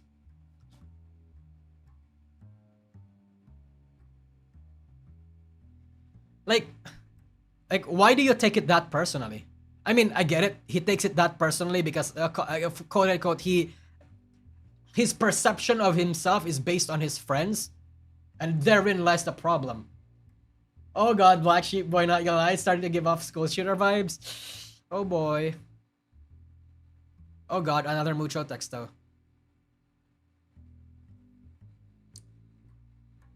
Okay. Since you took the time to reiterate your feelings and thought process going about this, let me go ahead and review mine basically. I remember that you entering VTubing scene, making friends that you did was beneficial to you and your growth. I remember you stating that you came from a rough background, and prior I remember expressing how happy I was for you to find people that give you love and validation you deserve, because you do deserve that. I'll be the first one to tell you and even drill that to you. You are deserving of love. Okay. I do not, however, do not remember you going in depth into how Black abused you. Like I mentioned into our previous conversation, I looked up our chat log and reread what you told me. In that, you never told me past examples. You just told me how you viewed her values and thought processes, and one example of her pressuring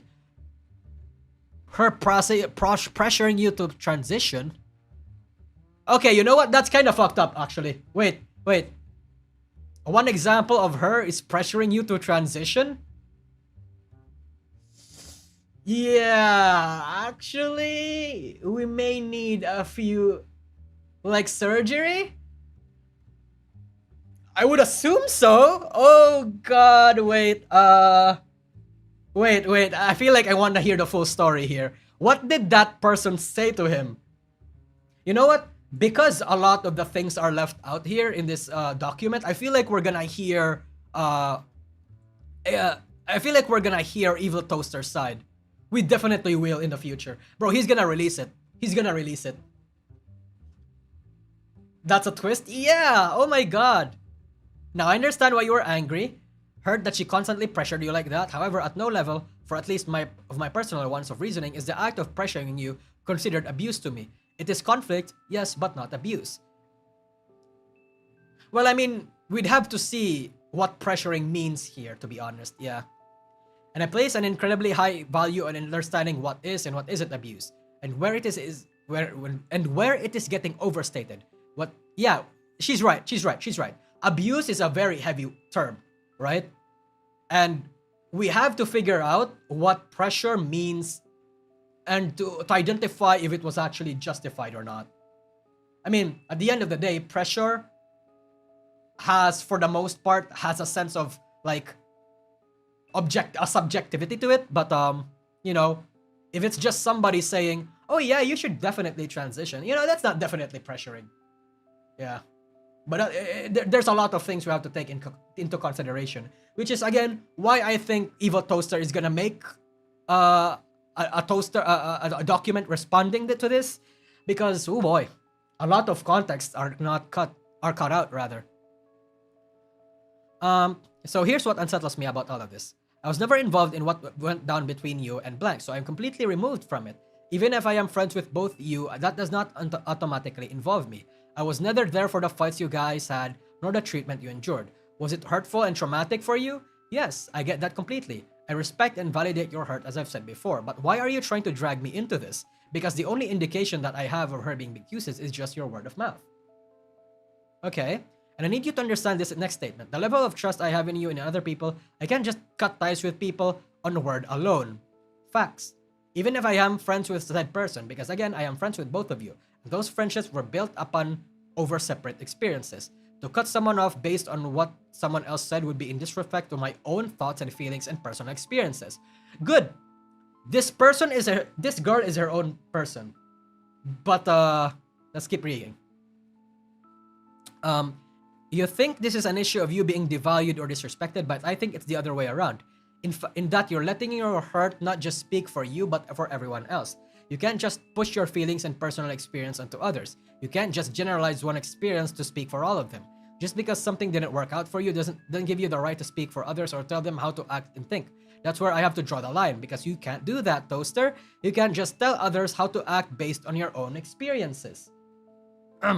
Also, I just want to say it's wild that you're saying I am valuing said abuser's comfort over your own comfort and not caring about you enough. If I didn't care and give you as much of a shit as I do you think I'd have said that to protect your space? Or that I'd be sitting here 2 to 3 hours trying to articulate why I acted the way I did? And trying to explain why your line of reasoning is problematic and straight up hurtful? Because I want you to know that I wouldn't have bothered to type up all of this shit if I truly didn't care about you.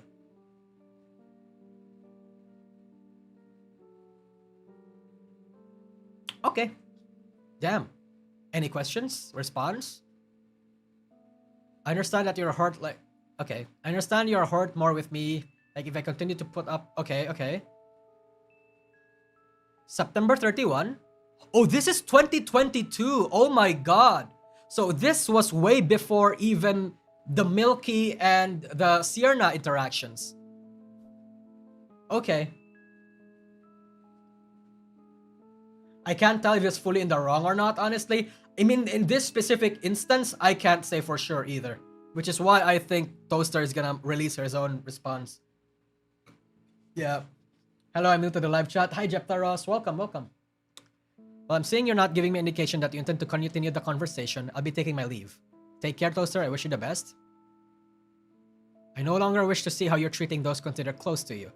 And in case anyone hasn't sent this to you, then I'll unfortunately be the first. No matter what matters, at least, no one who matters at least treats you differently based on your presented male gender. They act differently because you refuse to respect where everyone's personal boundaries lie. You consistently ignore everyone's opinions and viewpoints if they do not match with yours, and rather than listen and prioritize vouching how much yours is right, even if you're in the wrong or just different. You just have this tendency where you think you have everyone figured out and let your assumptions hold true when really it's up to the person how they want to act or speak around or others. Respect everyone until they hurt you or aren't aligned with you, then all that respect for their views and thoughts go out the window, because you let that pain blind you and realizing that people are people. Their own thoughts, their own boundaries, their own viewpoints. Just because it's different doesn't mean it's wrong. Morality is a lot greater than you make it out to be, and until you realize that sort of behavior is harmful, then I don't see any reason to put up with it. Genuinely sorry. Okay. This Skylab... Oh, sorry. This guy's a person is very manipulative. We'll see based on Evil Toaster's response. Because Evil Toaster has been silent throughout this entire thing. So, I would have to assume he's probably preparing a document. Yeah. Okay. Anon 2's experience. Okay.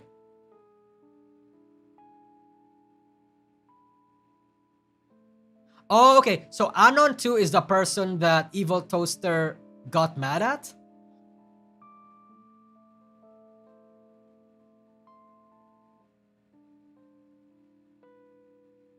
Probably not. Is there a lot left? We have 8 pages left.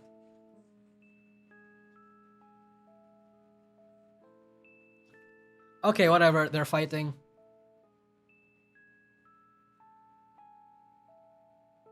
Controlling who comes to their stream.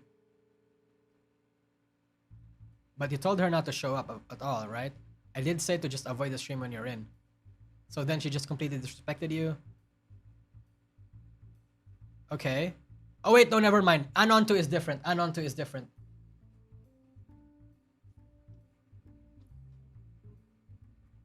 Okay. Okay, wow. Suggesting how other people should feel. That's not good. That's interesting. She's not participating and will be timed out in chat for the duration of stream, then I can make it happen. And I should state that even if that is a compromise. Okay.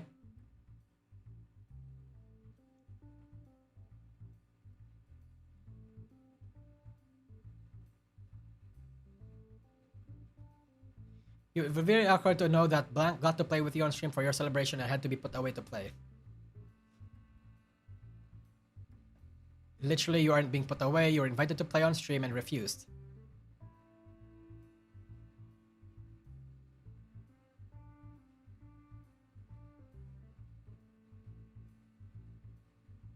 Oh. Oh, wow. Jesus Christ. No, that's not ketchup, Ragmitori. Jesus H. Christ. I love minors. Hi, Oligos.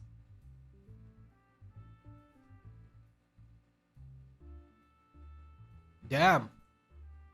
That's rough, buddy.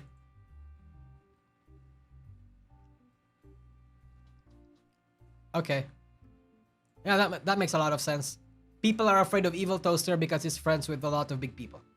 Well, I'll listen along. You're autistic as heck. Let's go!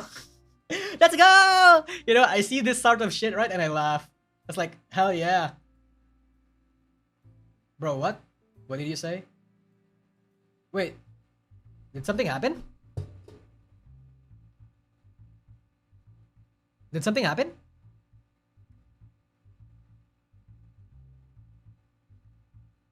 You said something?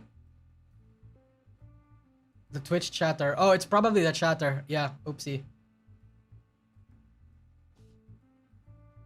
Unfortunately, this person was unable to get photo evidence. But they do say, oh yeah, I was a little weirded out by him at some point. If we can't keep this anonymous, this is my side of the story, and I believe many felt the same way.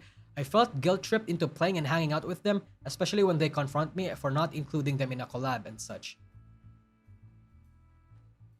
I really do wonder why people feel the need to be included. Damn.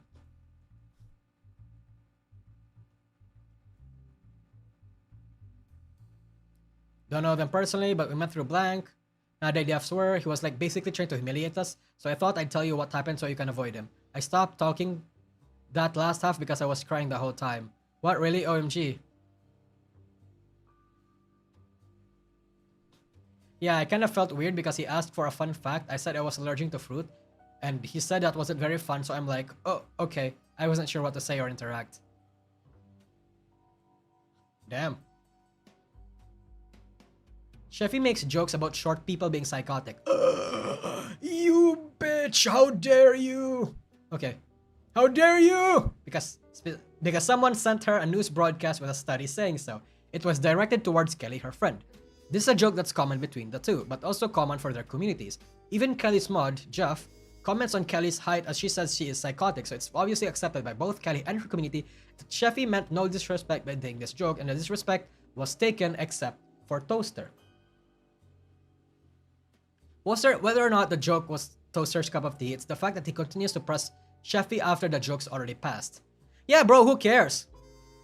Like, for example, if I call Rima a whore, and he calls me a dumb bitch or something, like, that's between us, right? We're bantering. Who cares? Damn. Jesus. This is live This live with multiple people streaming. The person this joke is addressed to is laughing, and while Toaster believes Sheffy is the one laughing, it's actually Kelly. The person the joke involves thinks it's funny and no one else seemed to have that problem. But even if Toaster felt the need to police Sheffy's humor, he could have done so after the collab in private. Instead, he humiliated her in front of people. The other thing to note is that Sheffy stops joking around almost immediately once she realizes that Toaster is actually upset. At first, she was confused because Toaster wasn't actually telling her to stop. She just said hello, which can mean anything. He says, "Why are you sharing that?" with a slight chuckle. So Sheffy thinks he's genuinely asking and joking around. She says because it's true. After this, it's clear that Toaster is upset. The purpose of laughing is Kelly, but Toaster continues to press on Shelly even after the joke, even though it's been a minute since the joke has been made. Sorry, I read fast, so I'm sorry if like my narration is very fast. I read really fast. I used to tweet opinions, but it's more difficult in this space, especially since a lot of opinions would easily be seen as an attack on other people in the scene, like rampant ableism in VTuber humor, for example. Really? What kind of humor? Like, what is common to say? Things like making jokes about PTSD, OCD. I see people making schizo jokes or jokes about hearing voices. Triggered humor, obviously, it's very, very common in the scene and kind of observed as a degenerate humor. Okay, and I think that's fine. That's fun. Who cares? Right? Damn. Duh. This is literally the jokes that the foundation of the VTuber industry is built upon. Why is it suddenly a bad thing? Yeah.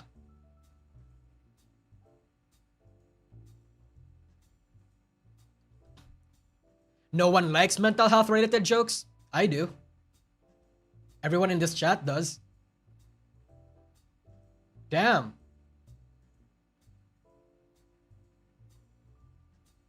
Yeah, really sorry. I didn't feel to understand it at first. That's my bad. I'm just used to different humors with others. I am really sorry. You should really be concerned about those others. Bro, the frog smiley is really pissing me off now. Fuck. He's so passive aggressive.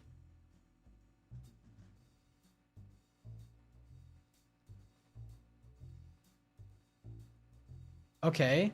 So Toaster didn't accept the apology. And okay. So Toaster is a bit of a thin-skinned little guy. Who are you? My name is Nosagi. Welcome to the stream. We're just about finishing this up, actually. We're in the last 2 pages.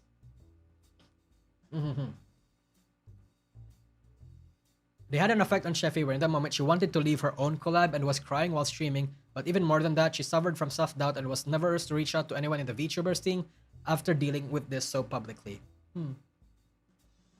Bro can't take a hit? Yep. No, she can't. He can't, rather. Conclusion. I'm sorry that this document was necessary. I've held onto this much I've held onto so much Toaster has personally I've held onto so much Toaster. Okay, I didn't read that wrong. That is not even included in this document because regardless of how Toasters hurt me on a personal level, it is much more important to disclose how he continues to disrespect women's boundaries within this space, controls people, and uses his status with the community to continually get away with things. I held onto this for 2 years! But I realized that if Toaster can ignore public outrage, he will always ignore private outrage. I hope for this document is that those reading it who has a negative experience with Toaster might be too scared finally know at least some people are speaking about him. It's to reassure that people that know you aren't overthinking this. He does invade personal boundaries. He is controlling, manipulative. He is creepy towards women, especially to those who do not have a platform similar to his own. Above all, this behavior is incredibly recent and is documented up until last month. So he hasn't changed. Interesting. So waiting for this current drama? Yeah, like I told you, that's what most other people do. They wait on drama. Glass cannon nice guy. Exactly. I hope Toaster can understand when multiple friends part ways with you, when groups of people avoid you, it is because you are the problem. No one is out to get you because X, Y, and Z said so. You may talk about people, warn others away from them, but no boogeyman is keeping you from people from talking about you. collabing with you or anything of the sort. It is not because you are perceived as a man, but because you disrespect people's boundaries time and time again until their option is to distance. I don't believe Totoro will apologize because I don't even know if this document will provoke any, in my opinion, necessary repercussions, but I knew though that many have spoken their truth and tried our best to realize his mistakes or fix his behavior going forward, or at least console the people who may have been doubting themselves with their experience. I thank everyone who's come forward and helped me create this talk. I thank people who could not speak out in concern for their safety, but told me personally their stories and helped me get a better picture of what's been going on behind the scenes for the last 3 years. Usagi, side note, is your if your fem model assigned to what? Yes, it's a femma model. It's pretty even. And remember, this guy is a Twitch ambassador. Yup, and he is in a great position of power. Oh wow, another person.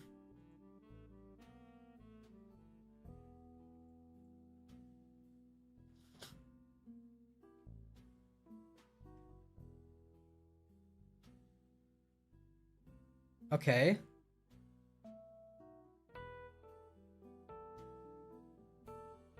Okay, wow. Wow. See, okay, actually, you know what? You can't see it. Hold on. Let me adjust chat. Let me adjust.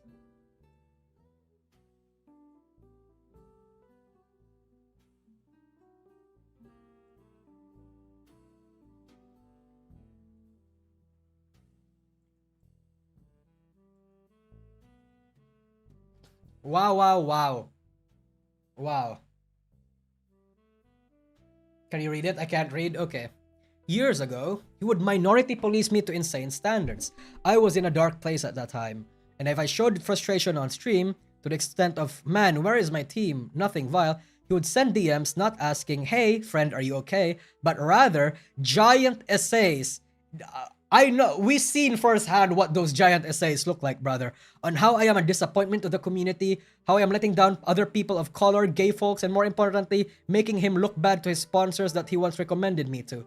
He's thrown me and several friends of mine under the bus with this sort of behavior, and funnily enough, it's always been minority streamers. There was a PMA police energy around. Oh my god. Oh my god. Jesus. Genuinely the worst kind of person. The worst kind of person is somebody who thinks they're doing good. Or somebody who thinks they're a good person and is doing vile shit for the sake of being a good person. Uh-huh. Yeah. Jesus.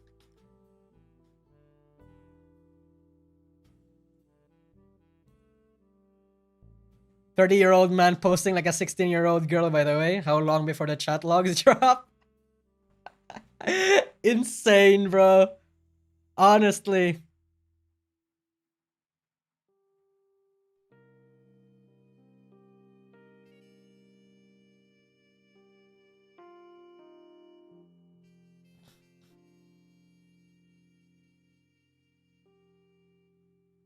Damn. I want to see the retweets. What's PMA? No idea.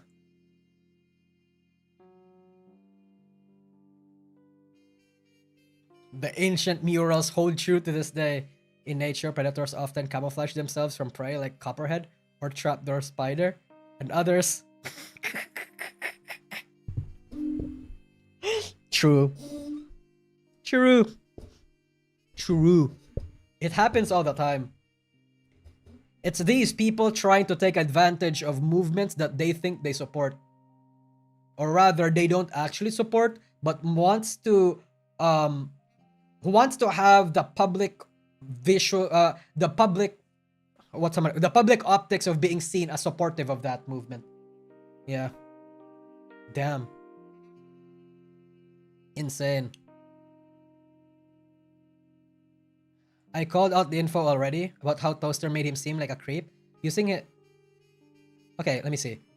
I called how all the info already about Toaster made him seem like a creep, using his platform as a Twitch ambassador to implement a feature that would make his weird behavior easier. Hopefully more people have had these kind of interactions with him are able to come out.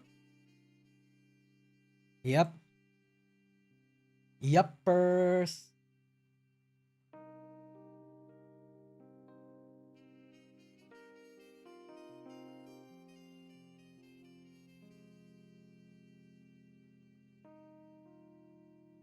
Jesus.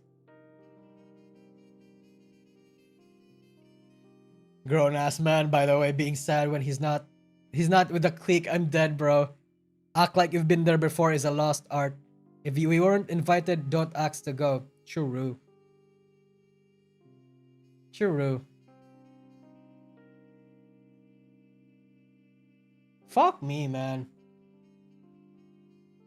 I wonder how Twitch will try to cover this up. I mean, I don't necessarily think it's a Twitch problem. I don't think they will blame Toast for this. I don't think so. YouTube and Twitch is the king of putting up like useless fucking features. So, goddamn. God fucking damn.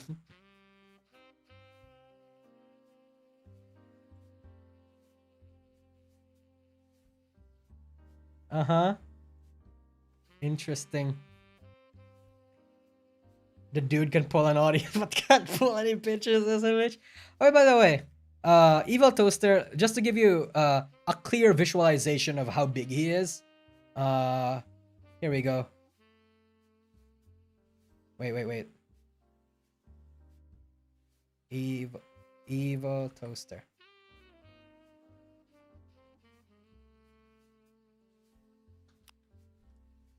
Oh no, not this one, Jesus. Not this one, the Evil Toaster one. Surprised Toast isn't oohing his teenage girl ass? I don't know, probably because his voice isn't that deep. I mean, damn. He gets around 170 CCV if I remember correctly. Let's see. Toast. Evil Toast. Why can't I fucking find it? Okay, here we go.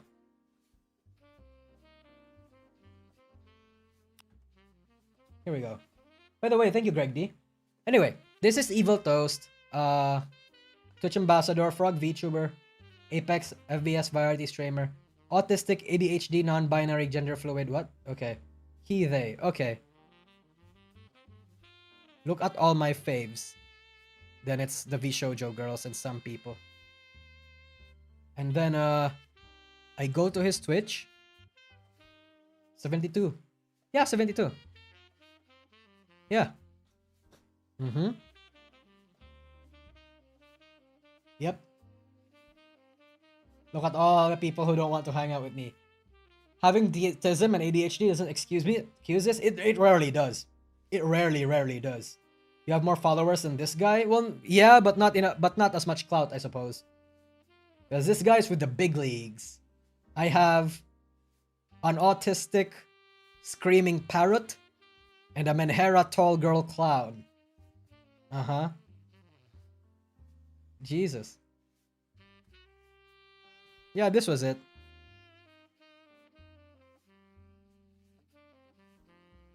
Huh. Yeah, he has many connections. Exactly. Damn. And a cyber hag. So, I guess that's like all of the situation for now, at least. Damn.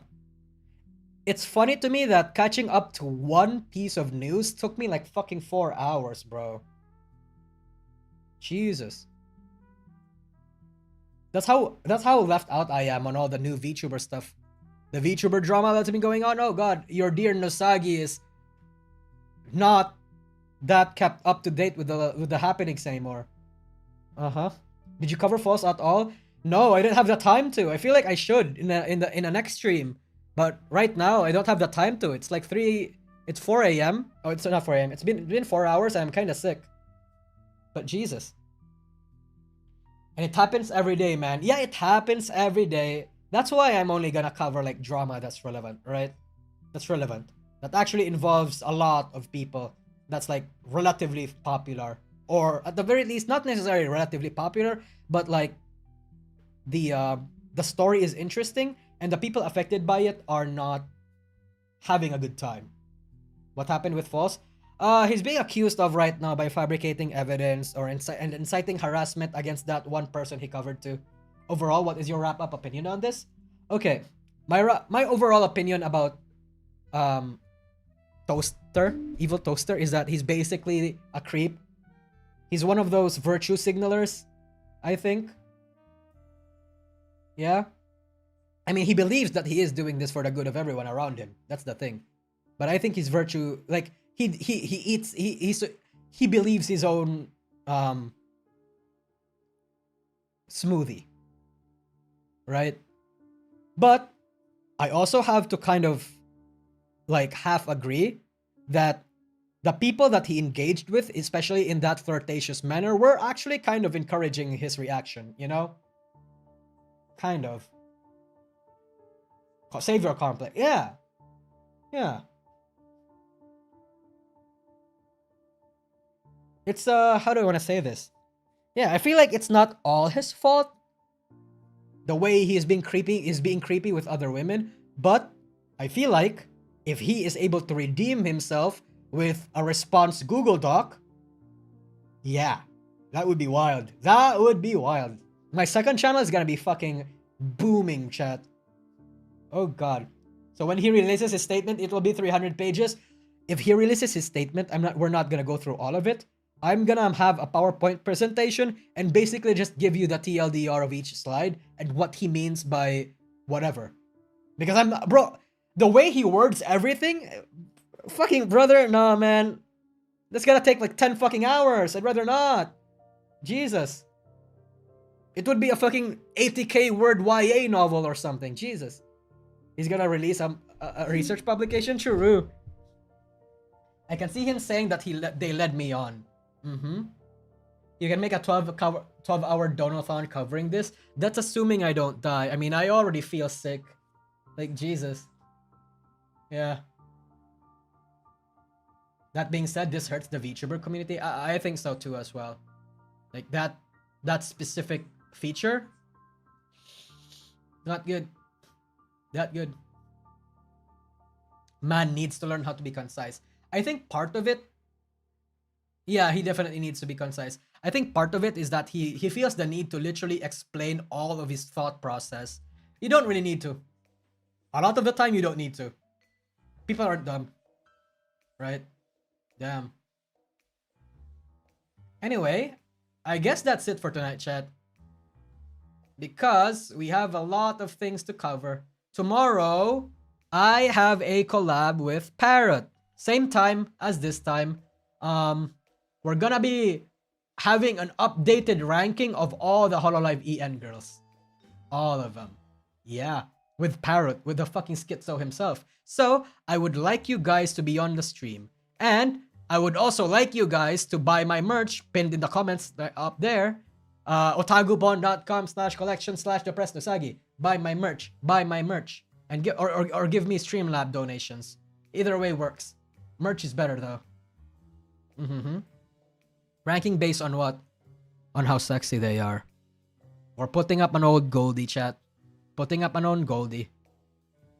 Yep. What channel? Oh, this channel. Just here. I'm gonna put up a waiting room probably in like 10 hours. But I'm poor. Aww. That's okay. You can just watch my content. You're good. You're good. Anyway, chat. Yeah, Rios Gremory, it's been a while, bro. Anyway, I guess that's it for tonight. Biko Dana, thank you for coming. How does one have so much time to write these huge essays? I mean, it depends. It depends. A lot of free time, even. You like Google Docs, don't you? Of course I do. Especially if it's concise. But sometimes not really.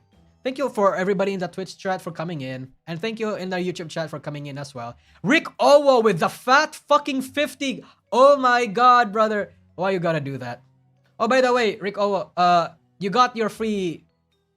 I forgot to get back to you regarding the free merch stuff. It's okay. I'm still waiting on them to give me the code. But yeah, you'll get your free code soon enough.